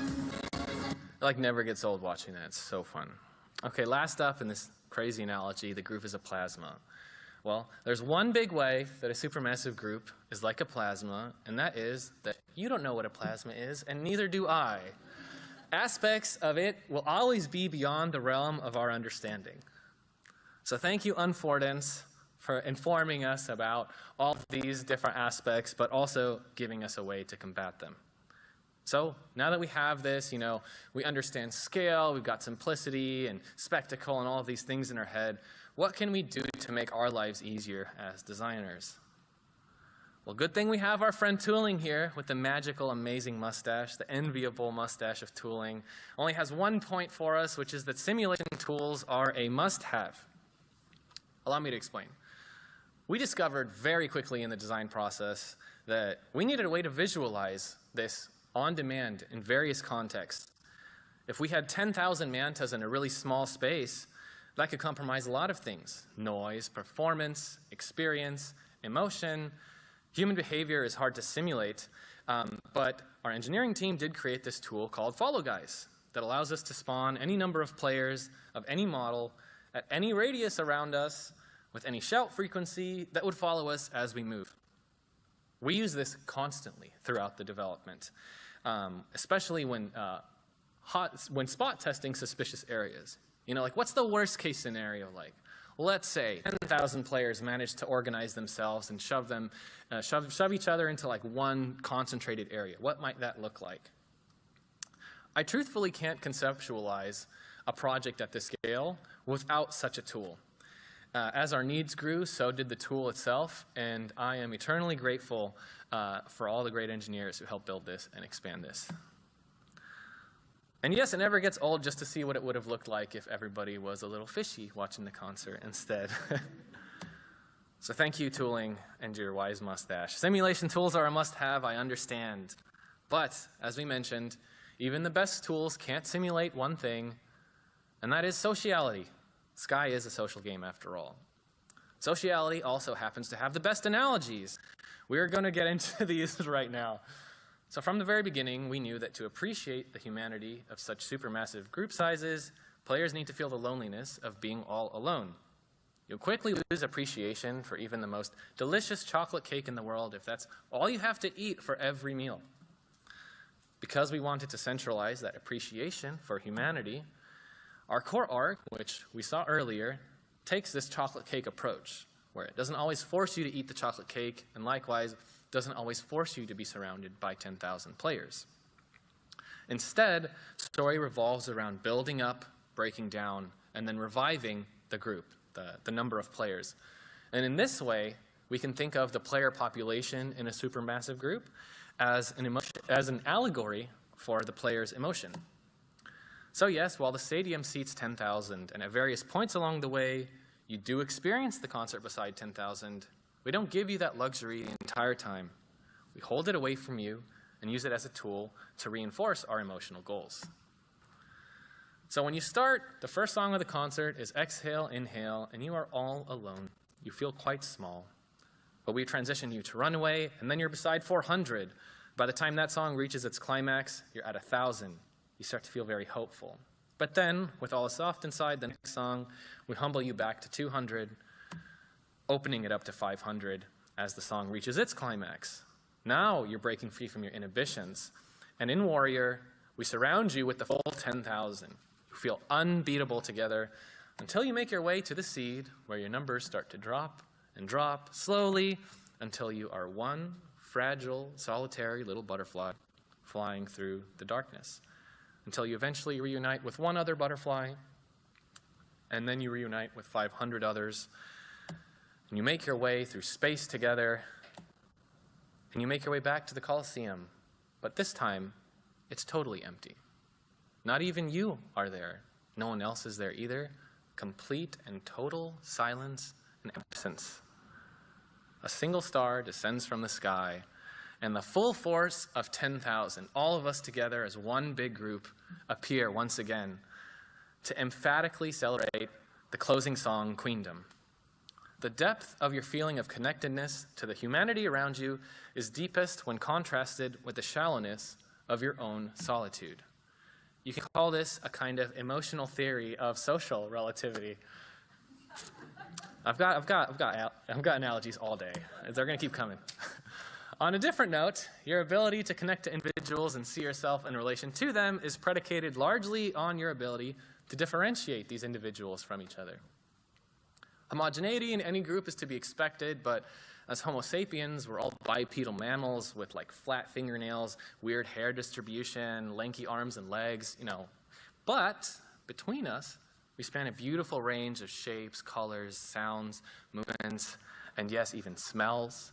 Now, imagine the last concert that you went to, and then imagine being surrounded by 1,000 Agent Smiths. That is not the experience that we wanted to create. So to combat this Agent Smith syndrome, we were able to do a couple things, like tint the model of these players, the abstracted players, with whatever color cape they would be wearing, scaling them with whatever height they had, and of course allowing them to emote with 4 different expressions. There's always room to improve, but remember, we're dealing with a supermassive group of 10,000 players being networked and, sharing this space together. It really is an engineering marvel. We'll take what we can get. I think even this limited diversity helps nudge us out of that social uncanny valley where players can feel real but aren't totally real altogether. Thank you, Sociality, for your wonderful analogies with the emotional theory of social relativity, aka chocolate cake, aka distance makes the heart grow fonder, and the wonderfully named Agent Smith syndrome. I really appreciate you. But just because we've done all of that doesn't mean that everybody is aligned. That's what alignment is here for. 2 lessons here. 1 is to foster nearby solidarity with players, and 2 is to regularly regroup players throughout. It's one thing just to bring everyone together. It's another thing to align their experiences in one big shared narrative. Did you leave with an understanding that you all went on the same emotional journey together? Everything we've said already contributes to that, but some of the biggest factors, I think, actually emerged out of, surprise, surprise, technical and logistical concerns. 1, about where you would be seated to view the experience, and 2, how we would even synchronize the timing of all of this. These were chat benches and intermissions, and that's what we'll get to right now. So first, chat benches. This is a system that already exists in Sky. It allows up to 8 players to chat with each other if they're seated on the same bench, and it's used across the game to facilitate moments between friends and new players. Because you have to be seated at the bench, and because it allows you to chat with other players, and because it already supports 8 players, which was our standard room size, this quickly became a conduit for us to assemble the Colosseum, and this is how it contributed to alignment. When players join the concert, they're placed at a unique seat on a unique bench, which they're free to change until the concert starts. But once it starts, players all take their seats and begin their journeys together, a lot like the seats on a roller coaster. And yeah, we had a lot of like amusement park conversations during the course of development here. These players, these benchmates, become your cohort.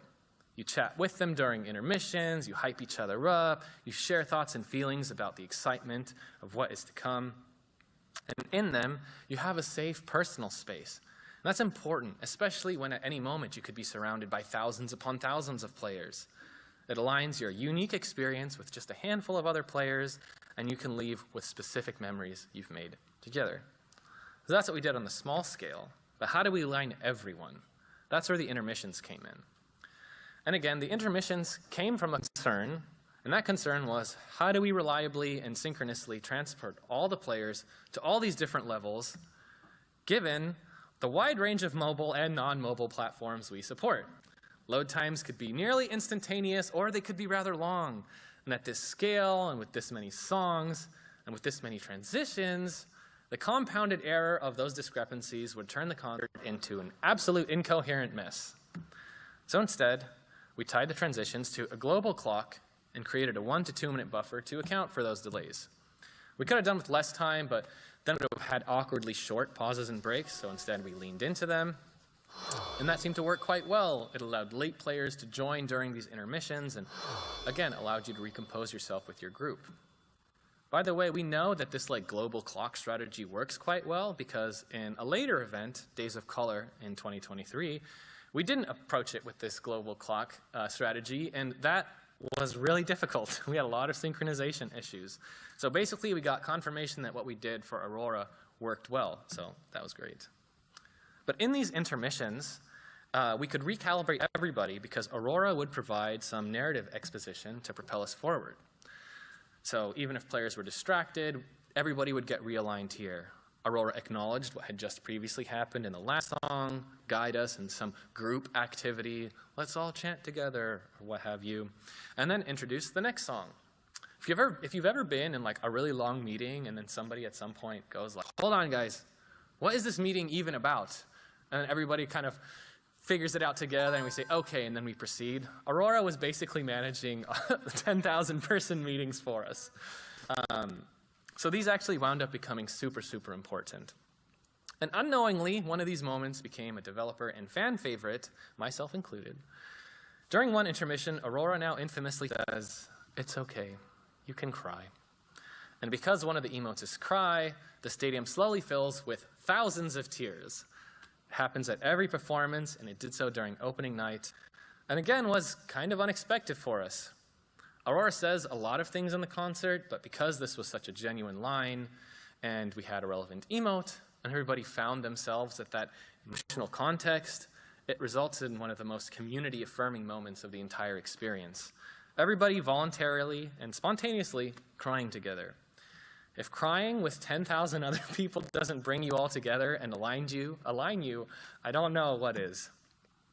And yeah, we tracked them throughout the concert, and you can see those 4 big spikes are all those intermissions, all of the emoting that's happening there. Thank you, alignment. We have learned your lessons.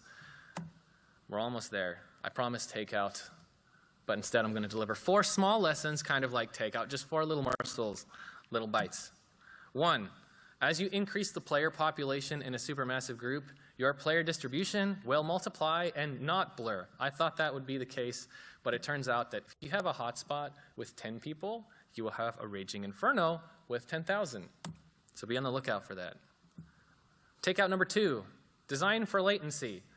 You can try to design for everything being perfectly synchronized, but that's a fantasy land. Or you could live in reality and just accept the fact that things are going to come in at different times. Nothing in our experience fundamentally breaks if you experience it 5 or 10 seconds later than everyone else, even despite all of the work that we did to synchronize everyone.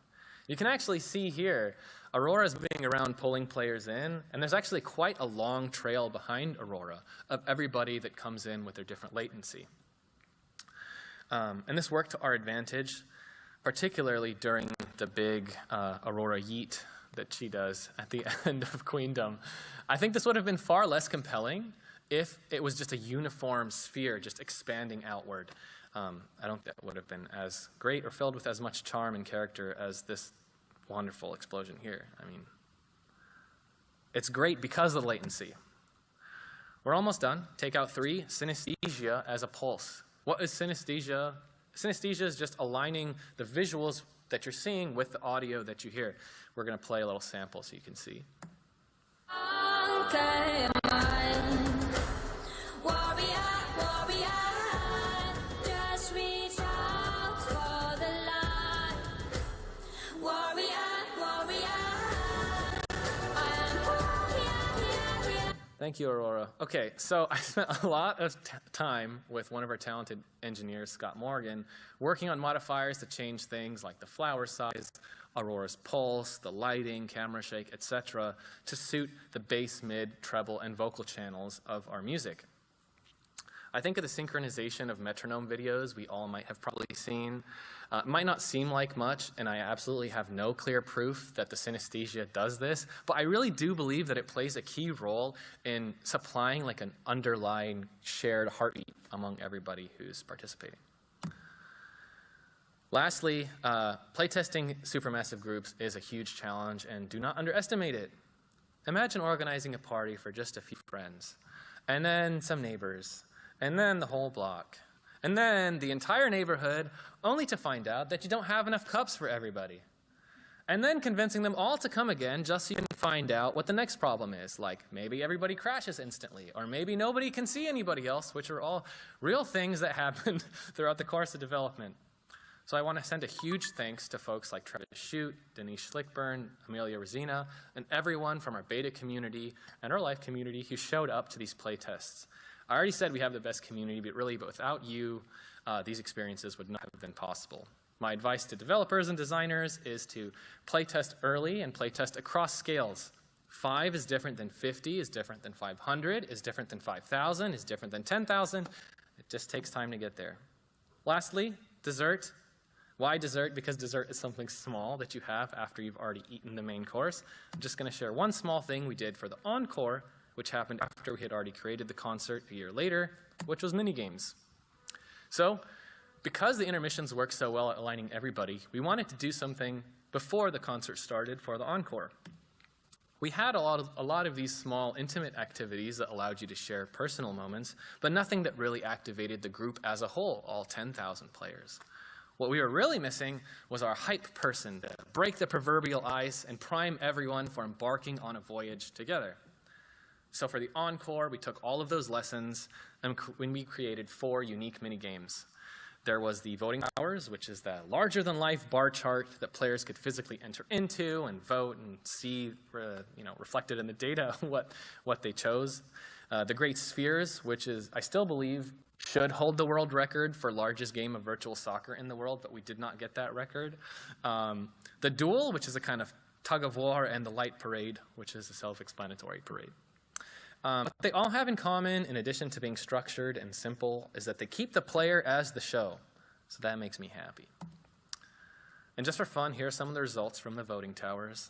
People's favorite songs, the shared features in Sky. We have a lot of introverts in Sky. Drawing is apparently the favored hobby over painting and sewing and sculpting. And this depicts, it's kind of hard to see, flow, flower, journey, and the big pink bar is Sky. So Sky players like Sky, that's reassuring. And my favorite, sleeping. Sleeping when sleeping beats dancing, singing, and seeing even. So, in conclusion, thank you for going on this voyage with me. I hope you have a better understanding of what designing at supermassive groups entails and how all of these forces play a part in delivering a powerful shared experience.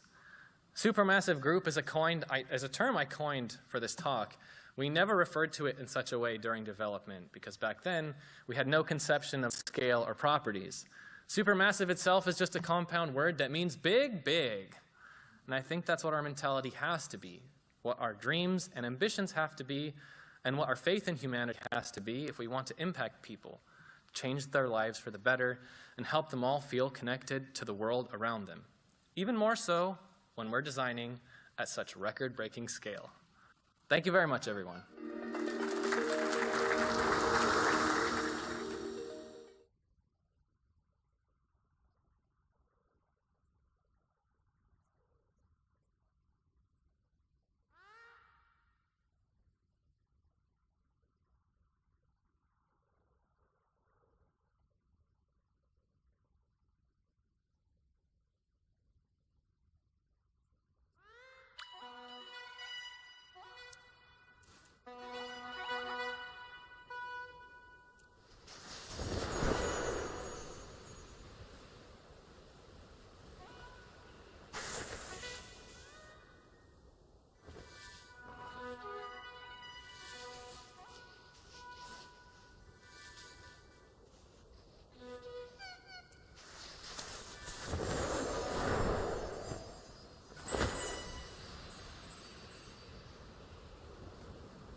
Hi everybody, I'm Sam, and I work for That Game Company. Right up front, I want to give a special thanks to Dylan Faust, who is our company's UI lead. He helped me make these slides look really amazing, so thank you, Dylan. And we are hiring, so if this talk is interesting to you and you like the idea of working on a custom engine, working on cool technical challenges that affect millions of players worldwide, then please reach out to us. And we have some fine folks right here in the front if you'd like to do that after the talk. So today I'm going to talk about how we got over 10,000 players into the same level all at once. But first I want to talk a little bit about what we do at That Game Company, or TGC for short. So at TGC, our priority is emotion and human connection. We believe games can be a medium for taking somebody on a journey, pun intended, where they'll experience happiness, sadness, awe, despair, loss, or even love in ways that can be more meaningful and impactful than other mediums. So we want to help people form genuine human connection through our games. And these principles inform every decision that we make, from design to engineering. We released Sky, Children of the Light, in 2019, and since then, it's garnered a following of millions of players. Across the world, it's been downloaded over 200 million times, and in many ways, Sky follows in the footsteps of Journey. It's about adventure, companionship, struggle, catharsis. But while Journey was about a temporary, transitory connection between you and another person, Sky is about developing lasting relationships with people all around the world through shared adventure, activities, and creativity. Sky is a live service game, so our team works really hard every day to create new content and stories and events for the players. And we developed Sky using our custom in-house engine. So Sky was originally developed as an iOS game, but we've since ported it to Android, Switch, PlayStation 4 and 5, and this year we'll be releasing our PC version. So we've done all of this with a pretty small, talented, and passionate team of engineers, and of course, designers and artists and everybody else. So sometime around 2021, our CEO and design director, Genova Chen, had an idea for an in-game event for Sky, a music concert.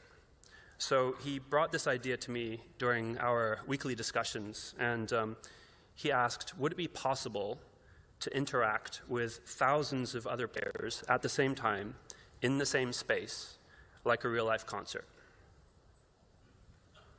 Now, for context, the most amount of players on screen at once in a normal game of Sky is 8.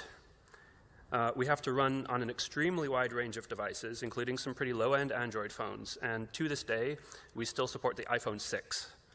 So on top of that, our server architecture at the time also supported a hard-coded maximum of 8 players. And the vision for the concert was to increase that player limit by over 3 orders of magnitude, from 8 to 10,000. So it seemed like an impossible task, and I thought the idea was crazy. Fast forward to December of 2022, we launched our virtual concert featuring the music artist Aurora. And this wasn't just a music event.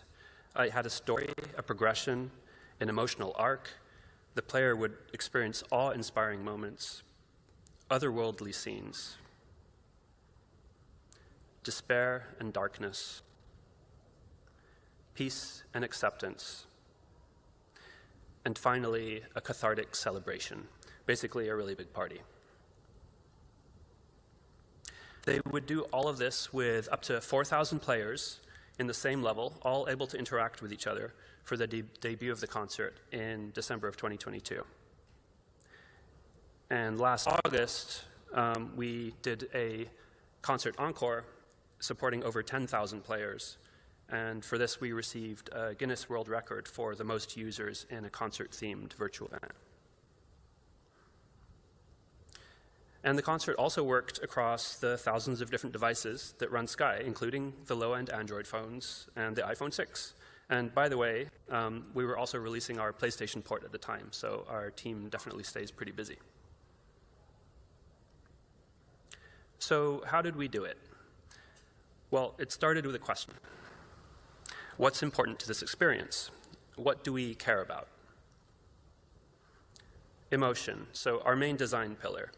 We wanted this to be an emotional experience for the players. The feeling of togetherness, having a shared experience with thousands of players at once. Could we achieve this without rendering all 10,000 players in full detail? Perhaps the other bits could be abstracted in some way. We just needed the player to experience the presence of others in whatever form that took. Interactivity. So we wanted the players to be able to communicate with each other in some way so that it was clear that you were experiencing this concert with real humans as opposed to just having a clever simulation that's simulating players. And we also wanted some level of interaction with the music itself. Inclusivity. So we wanted the concert to work on all of the devices that Sky runs on and over a large range of different internet speeds. We didn't want to leave any players out. So this is a picture from a real-life concert where the audience was holding up their cell phones as lights. And something like this seemed doable. Each player could be assigned a fixed seat and be represented as a point of light in the stadium. So rendering and networking that seemed like something we could do. But would this be enough? Would it be a good experience for the player to be fixed in place and see the other players only as points of light? How would the interactivity element work? Would you perhaps change the color of your light or just blink it on and off? Maybe other kinds of effects that we could do. Well, a big part of Sky is about movement and expression. So if that was severely limited during the concert, it didn't seem like we'd be able to satisfy that feeling of togetherness and level of interactivity that we wanted. Okay, I'm going to get a little bit more technical here. And it starts with fish. So in late 2021, we started working on a new update for Sky called Season of Abyss. And it added a diving ability to the game, which we hadn't done previously, and focused on underwater exploration. But one problem that we had with our underwater environments is that they just felt pretty empty. So designers could place down some animated sea creatures here and there, but we just couldn't do that many of them without it tanking performance on our lower-end devices. And the reason for this is that each of these creatures were based on hand-animated skeletons. So they had their own individual AI and collision detection, and we had to do all of the animation logic on the CPU. And this gets really expensive when you multiply it out over hundreds or thousands of on-screen meshes. So to solve this problem, we implemented a little fish school system. And the entire school of fish was treated as a single entity. And we're able to optimize their steering and flocking behavior this way by having a sort of like little loop that just controls that one entity. To render and animate the fish, we utilized static mesh instancing, and we implemented some procedural animation inside the vertex shader to make the fish wiggle as it swims. So the fundamental idea is to just defer all of the animation work to the GPU by having the vertex shader modify each position of the source mesh based on one or more input values like time or speed. And for this wiggle effect, we picked the sine wave based on the position along the z-axis in object space, and then we rotate the vertex around the pivot point of the mesh. And this works great to create this effect, and the CPU isn't burdened with any of the animation work. It's all deferred to the GPU. So as far as the CPU is concerned, all we're dealing with is a static mesh. So there's a wonderful GDC talk on this approach, by the way, that was a few years ago by Matt Nava of Giant Squid.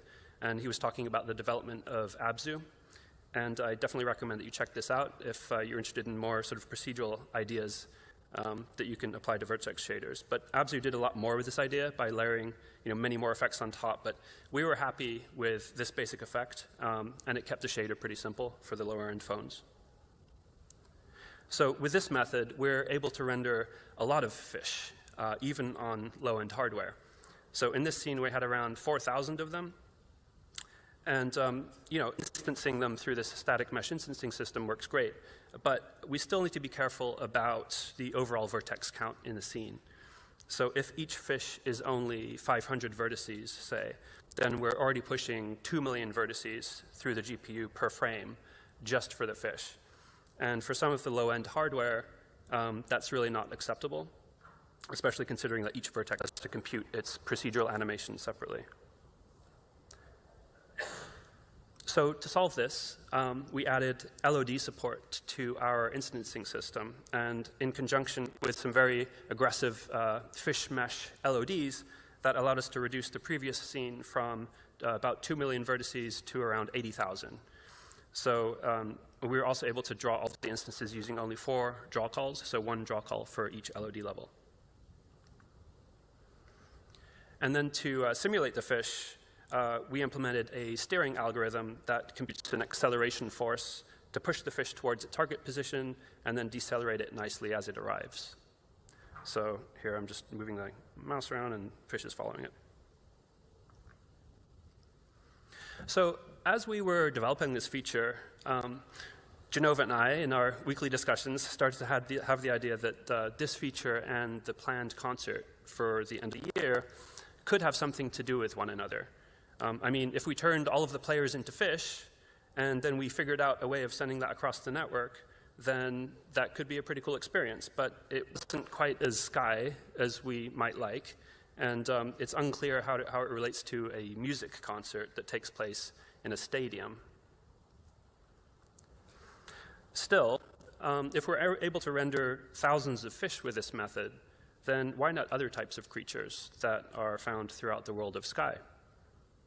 If the same principles that we use to animate fish could be applied to our sky mantas, our butterflies, birds, other creatures, we could simply use the new instancing system to render them instead of their skeletally animated counterparts. Of course, we might need some pretty sophisticated vertex shader work to make that happen. But one of our graphics engineers, Oliver Castaneda, took on the work of writing these vertex shaders for all of the different creature types that we wanted to support. And most of those vertex shaders ended up being much more complicated than the fish version that you saw. But yeah, he did a great job with that.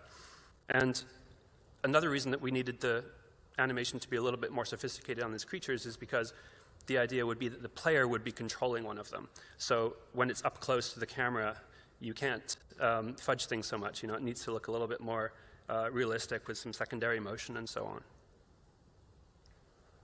So Genova and the design team did some brainstorming, and this is basically how the main idea of the concert was formed.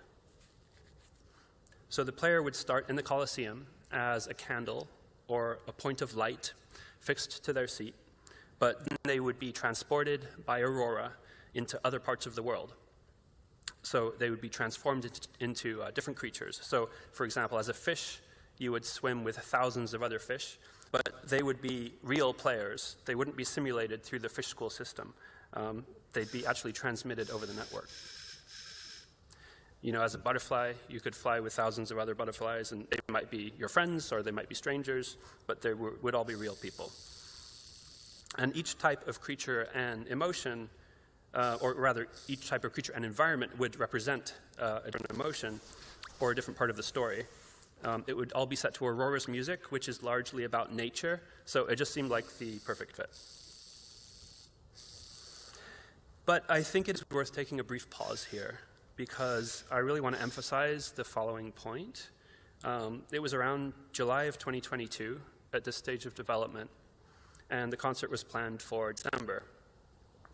We still had no idea if any of this would work.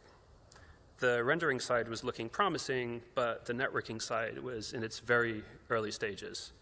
And we still had a ton of other challenges to work out. For example, replacing the player avatar with a creature and making sure that the controls felt good for every single creature type.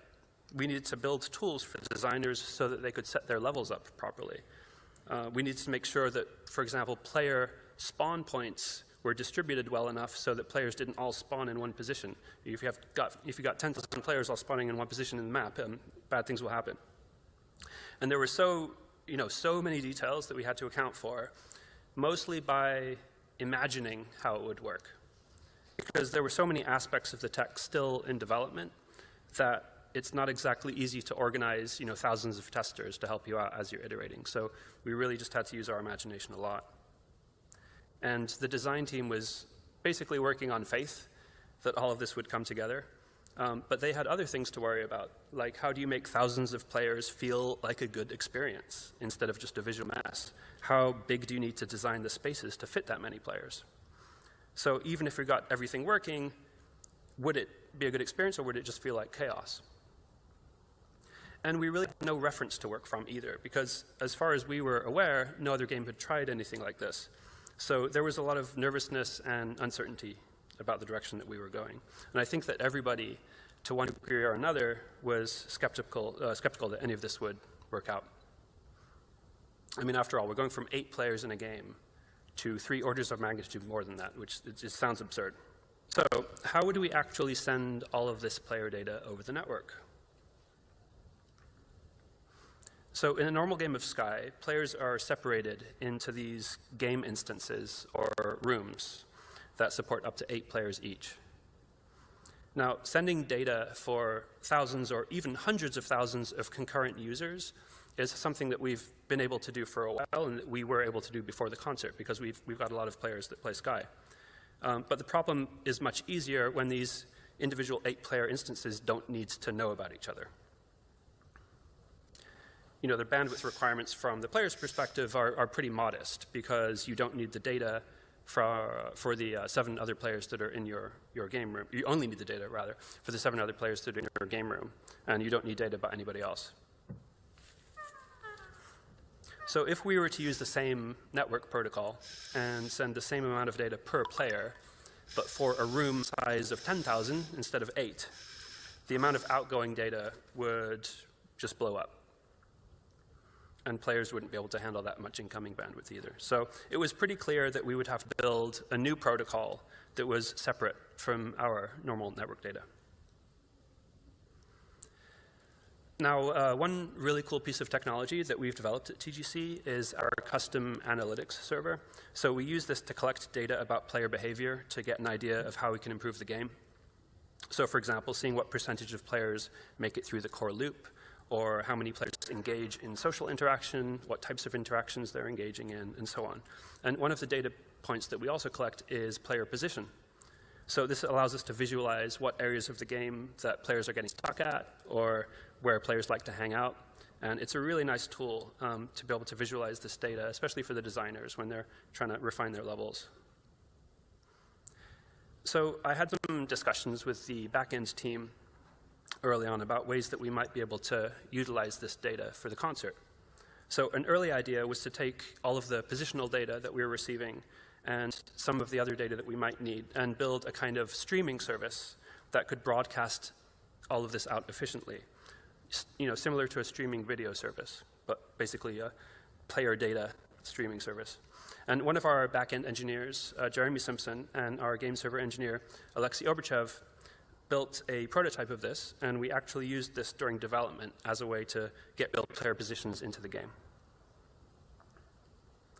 So this image represents one of the first experiments that I made in combining live player positions from our server with the instancing system. And in this case, we're rendering thousands of players as little glowing jellyfish in our home level. And this was really cool to see.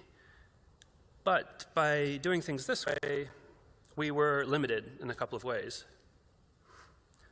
So firstly, there's a lot of player data that we just don't have access to on the analytics server. So for example, when a player shouts or does a particular emote, we don't have that kind of fine-grained level of detail. And secondly, the frequency of this positional data sent to analytics is very low. So it's on the order of 1 data point every few seconds at best. And this is in contrast to the much higher frequency data that the game server receives as it's doing all of the sort of moment-to-moment player interactions. And the game server receives those updates at about 10 updates per second compared to 1 update every few seconds. So ultimately, we decided that instead of using the analytics server, we'd simply build a new system which was built into the game server process itself. And we now call that festival tech. And it would have the ability to kind of peer in to all of those individual 8-player game rooms. And this would give us access to all of that high-frequency player data that was available on the game server. Now, a single one of our game server processes, which is written in C++, by the way, will handle about 256 of these rooms at once, so up to 2,048 players. And to get to 10,000, we could have the servers communicate with each other in a full mesh network and share data about all of their players with all of the other servers. And that way we could get to that 10,000 target. And we refer to this setup as a game server cluster. So our game server engineer, Alexei, started working on the clustering architecture. And then I focused my own efforts on figuring out how to make the data stream that we were sending over the network as efficient as possible. So what exactly do we need to send, after all? I figured that, the minimum set of data that we needed to represent a creature being controlled by a player was just position and some input bits. Input could be used maybe for some basic player expressions, like a shout, and it could probably be represented with 1 bit, and maybe we would have a couple of other bits for something else. We weren't quite sure yet. Orientation could probably just be derived locally from changes in position, so maybe we wouldn't have to send that over the network. And if that thinking was correct, that we could represent players with only this data, then what we really needed to focus on was compressing the positions. Since out of the 100 bits represented in this diagram, position is 96 of them. So first, some quick math. So normally, the network data in Sky is transmitted at a rate of 10 hertz. A position is 3 floats, or 12 bytes, and we're targeting 10,000 players. So multiply that all together, 10 hertz times 12 bytes times 1,000 players, and we get 1.2 million bytes per second, or 9 megabits per second, to represent all of those player positions. But of course, we need to send this data out to each player connected to the server. So we need to multiply that out by 10,000 again, and we get 90 gigabits of outgoing data. That's going to get very expensive. And it's also a lot of bandwidth for the player to consume, because we're going to be supporting, again, we want to support a wide range of internet speeds. And many players just don't have connections that are good enough to be receiving 9 megabits per second of data all the time, which is basically equivalent to like a high quality, 1080p video stream. Also, did I mention it's very expensive? So some questions came to mind. Can we send the data at a frequency that's lower than 10 hertz? Perhaps we can interpolate between the previous and the current position to smooth things out. Could we reduce the number of bytes that each position uses? Maybe we can use half precision instead of full precision floating point numbers. Could we send maybe only differences in position? This way, positional updates could be kept very small, and perhaps we could send the occasional keyframe to kind of correct deviation. Could we delta compress things? So in other words, if nothing has changed since the last update, then we don't send anything. So this potentially could work well in the Coliseum, where players are just fixed to their seats and not moving.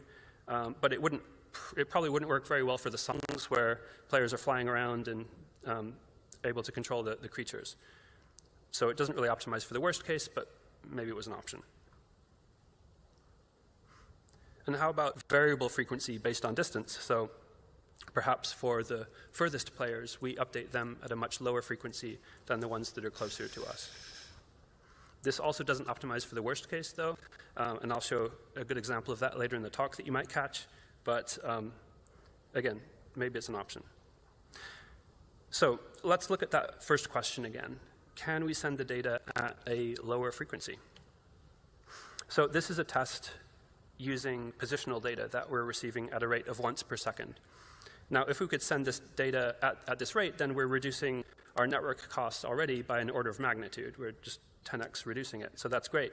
But of course, having positions jump around like this really isn't acceptable. So we need some kind of method of interpolating them. So there was like a very clear solution to how to interpolate the positions that was sort of staring me in the face for the longest time, but for some reason it just took me forever to figure out. So I started out by just trying, obviously like linear interpolation, which I knew wouldn't look good, but actually surprisingly, linear interpolation looked okay once you started staggering when that interpolation starts, because when you've got like just a mass of stuff that you're seeing, then it all sort of smooths itself out in a weird way. And then I tried techniques like taking the current position, the previous position, and the one previous to that, and like making a little Bezier curve out of it, and tweaking the weights and so on, and just tried a bunch of different things, and nothing really looked super convincing. But if you've been paying attention to the talk so far, then you might have already figured out what solution I used. There's a little clue earlier. Any guesses? Close, yeah. So basically, I used the same steering algorithm that we used for the fish system. So with steering, we treat the latest position, or rather not the latest position, but the sort of the one that we receive after the latest position. So we've got the current position that we receive, we've got the one previous to that, and we actually interpolate, or rather steer, towards that previous position. The reason we do that rather than steering towards the latest position is to account for network latency, so that if our packets aren't coming in on time, then we don't get a lot of sort of starting and stopping. This does introduce some inherent delay into the system. There's a few seconds of delay sometimes where a player will move, and it might be 2 or 3 seconds until you see them actually move on the other end. But for the type of experience that we were trying to create for the concert, this seemed acceptable. And then in addition to just this basic steering idea, I also added in extrapolation so that it would account for that network delay for specific types of movement that we were doing in the concert. But the basic idea is the same as what we used for the fish system. And you might also have realized that this won't give us an exact one-to-one reconstruction of the player's path, because you lose a lot of that high-frequency data. But on the whole, it looks really smooth and natural. So the second question now, can we reduce the number of bytes used by a position? Can we do this? Can we use a 16-bit floating point representation to cut our position size from 12 bytes to 6 bytes? So quick refresher on 16-bit floats, often referred to as half. We get 1 sign bit, 5 exponent bits, and 10 fraction bits. So it means that we get good precision when the values are small, but it gets exponentially worse as the values increase. So half floats are often used in shaders where precision is less important than saving memory bandwidth. And here's a few examples of what those precision limitations look like.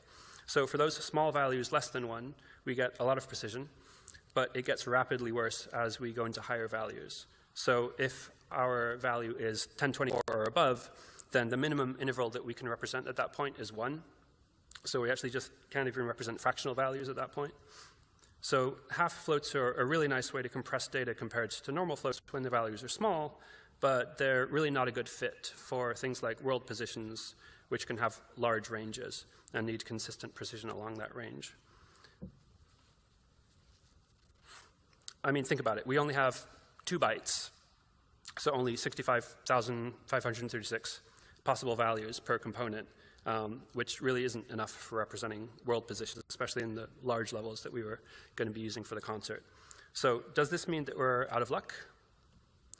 Well, what if instead of storing absolute positions, we just store a vector pointing from our position to the position of the other player? So now we have small XYZ values for players that are close to us, and then at that point we get a lot of precision, and large XYZ values for players that are far away from us, where we get much lower precision.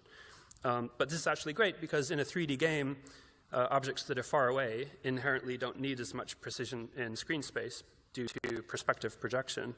So when it's far away, it's smaller on the screen, and each pixel represents a larger interval in world space.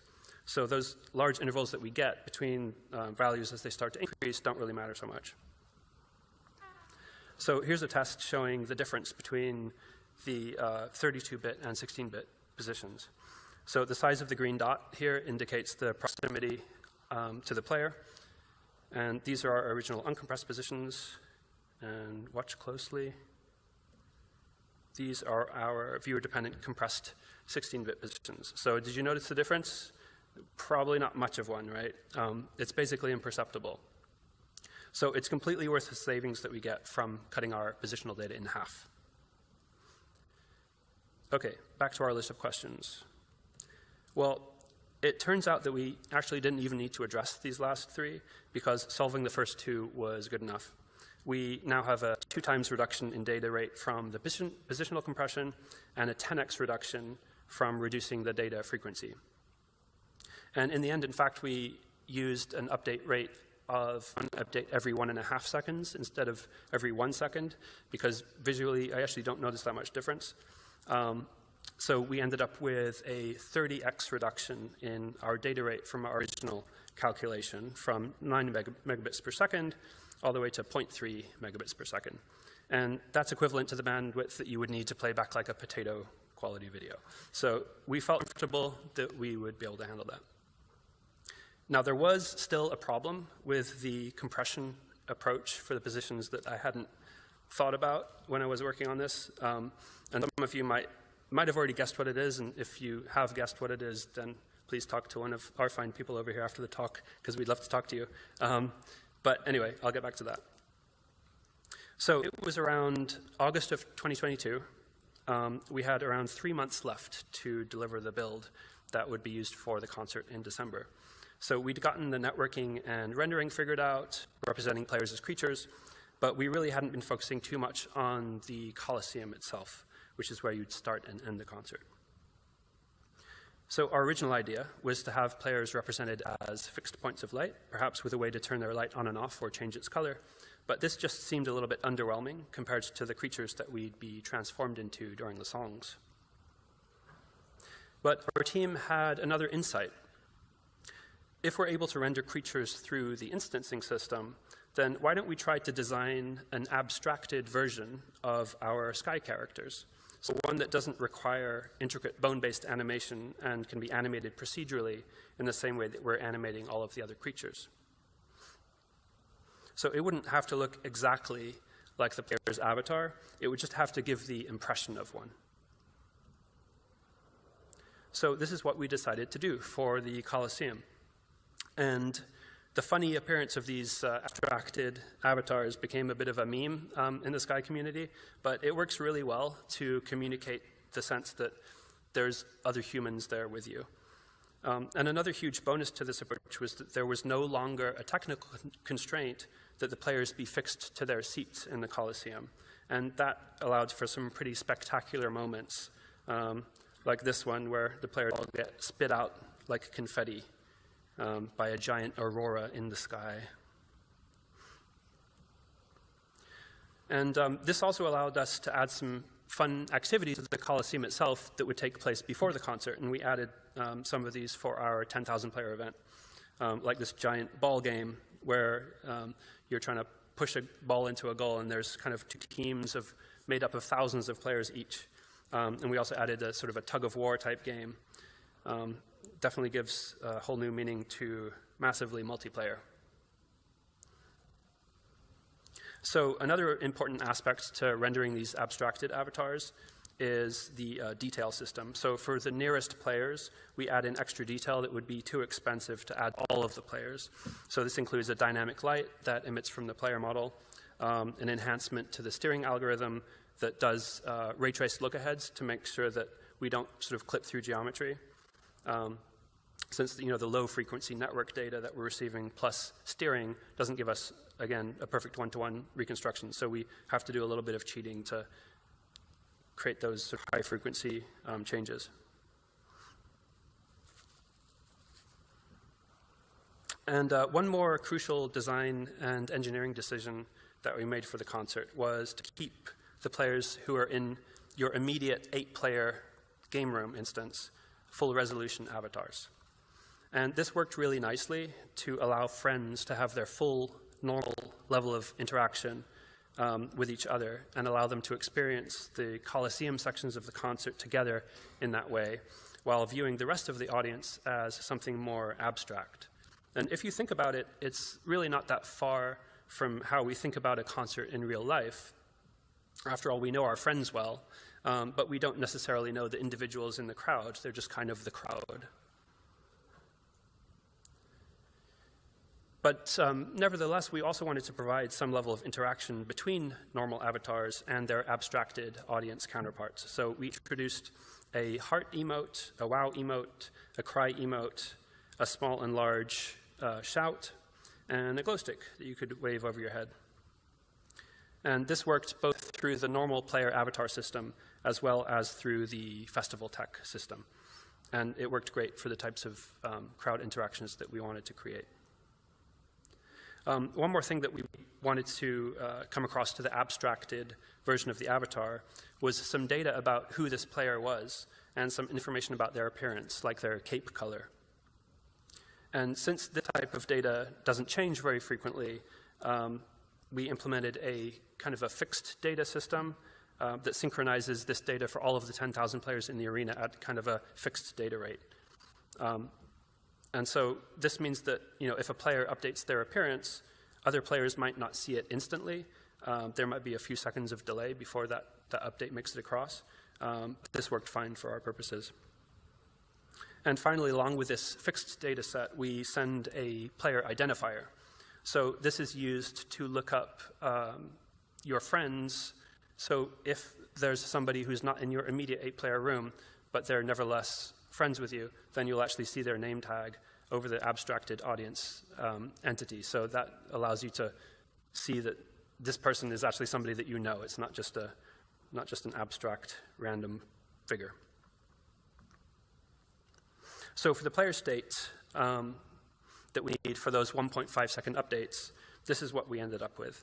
So 48 bits per position, 7 bits for input, and 2 for additional state. And we also have 1 bit at the top here, which is our active bit. So it indicates whether or not that player is connected or not. So you might be wondering why the active bit is necessary. If the player isn't connected, then why don't we just send nothing? Well, ideally, what we'd like to do is encode our network stream as an array of these player states.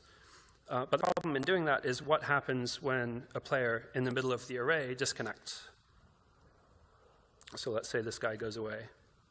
Well, now the client has no way of knowing which array entry is associated with which player. And this is going to cause all sorts of problems with the interpolation, as well as with the player appearance. Have one player changing appearance, you could have potentially thousands of players all changing appearance at once because they've changed their position in the array. But we'd also like to avoid sending any kind of player ID with each player state, because even something like a 16-bit ID is going to add significantly to our bandwidth requirements. So remember, we need to send thousands of these things every 1.5 seconds. So using this active bit, we can encode our network packets like this. So there's a header at the top of each packet representing the starting index and the count of player states in that packet. And now if a player is inactive, we can simply write 0 for that active bit and not write anything else. So it's kind of a form of delta compression in a way. And the really nice thing about doing things this way is that now the player IDs become implicit from the position in the array inside that packet. So the client always knows which player state is associated with which player. So all of the steering still works nicely and everything. There is still one problem, though, which I mentioned earlier, and it is with the positional data. So as mentioned, we're encoding the data not as an absolute position, but as a vector relative to the player. So what happens when we actually go to encode this network stream on the game server side?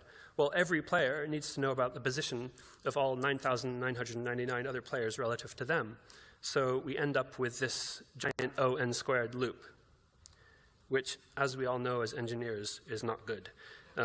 For a server with 10,000 players in it, we have to do this calculation, simple as it is, close to 100 million times. So again, it's a very simple calculation, but doing it this many times incurs a very real performance penalty.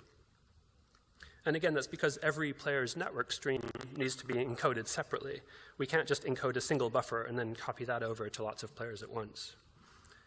So out of all of the other challenges to get this system working, and there were many, This one probably worried me the most. I wasn't confident that just throwing extra processing power at it or multi-threading it would be a viable solution.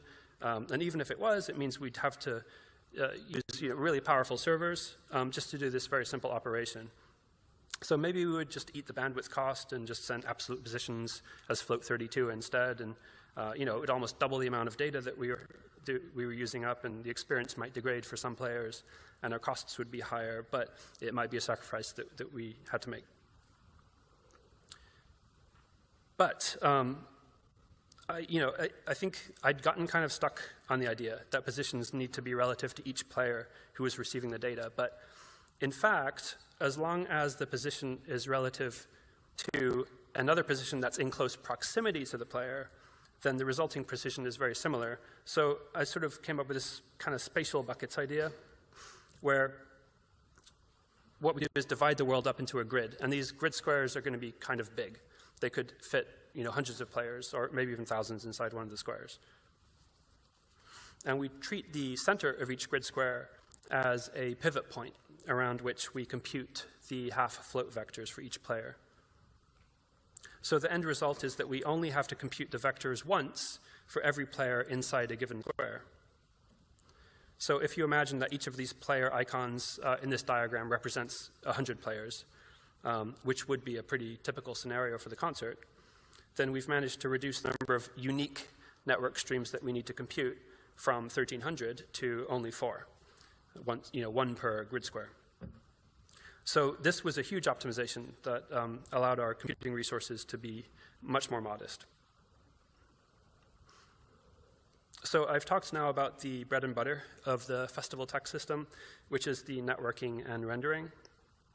And once we had these systems in place, the team was very excited. It felt like we'd actually be able to pull this off. But the networking and rendering alone weren't enough to deliver the experience that we wanted. So, for example, one of the biggest problems still to work out was where would the players sit? This is a top-down view of our Coliseum. There are 10,144 seats in total, which was our actual upper capacity. So how do we make sure that each player gets assigned a unique seat? So to solve this, we implemented a separate service for this on our back end, which we call the reservation system.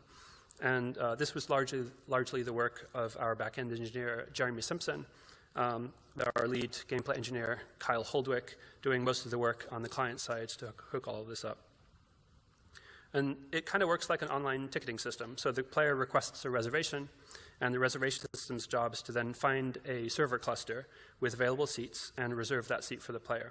And it also handles players' requests to switch seats if they're not happy with the one that they were automatically assigned, and they can run around in the Coliseum, find a better seat, and join.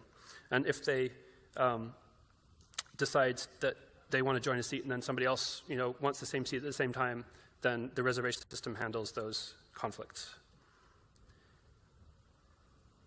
So this system worked not just on a single server cluster with 10,000 players on it, but across multiple clusters, each of which represented a separate instance of the Coliseum itself. And in fact, for the December 2022 event, we had over 1.7 million people concurrently all around the world join the concert for its 8 p.m. debut. So that's a lot of Coliseums. So we debuted the concert as planned on December 9th, 2022, and this was not an easy project by any stretch. We had numerous technical and design challenges, and especially challenges around testing, making sure that our backend would hold up, and we had many bumps along the road and many worries and anxieties on that debut night to make sure that we were not sure if things were going to hold up. And I've only really touched on a handful of those challenges here. The rest could easily fill another hour. But in the end, we pulled it off. And most importantly, the reaction from the players was incredibly heartwarming. We got comments from players who don't play Sky, but just tried it out, just for the concert, saying things like, "It's the coolest thing that I've ever experienced in a game. And we had lots of people saying that, which made us feel really good. And what really made it kind of a magical experience in the end, I think, was partly the combination of just art, design, technology, all coming together to allow thousands of players to interact with each other in this profoundly emotional shared experience. And I think even more importantly than that, the crowd itself kind of became the star of the show in a lot of ways. And it made each replay of the concert a unique experience that you could enjoy with literally thousands of people. And I really couldn't be more proud of our team for pulling this off. The concert was truly a company-wide effort to make a success, but I want to specifically just call out a few of the engineers who implemented some of the critical systems that made it all work. So I've mentioned Oliver Castaneda, Alexei Oberchev, and Jeremy Simpson. I also want to mention Kyle Holdweg, and Wes Hawkins, Dylan Faust, Peter Lee, and our entire backend team. I think the system is really a testament to how some of the most transformative tech doesn't have to be just like a single brilliant algorithm.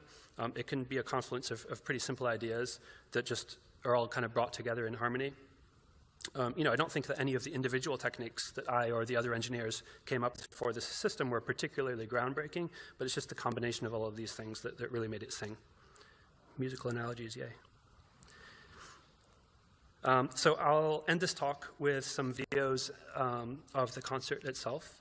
So for those of you who were there to experience it, I hope that this will let you relive some of those memories. And for those of you who weren't, I hope it gives you some insight into what a moving experience this turned out to be.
Thank you.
Okay, I'm going to get a little bit more technical here.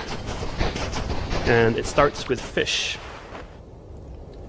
So in late 2021, we started working on a new update for Sky called Season of Abyss.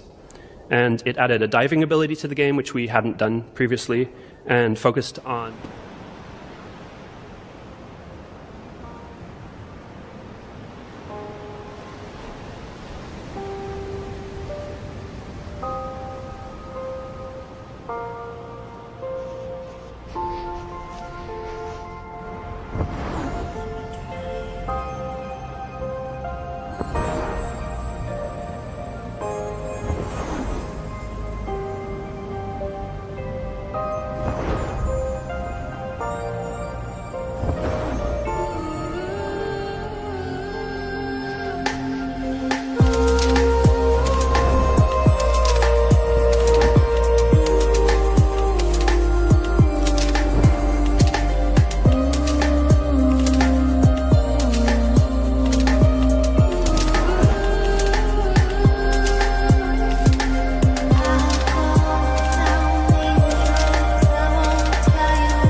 Warrior.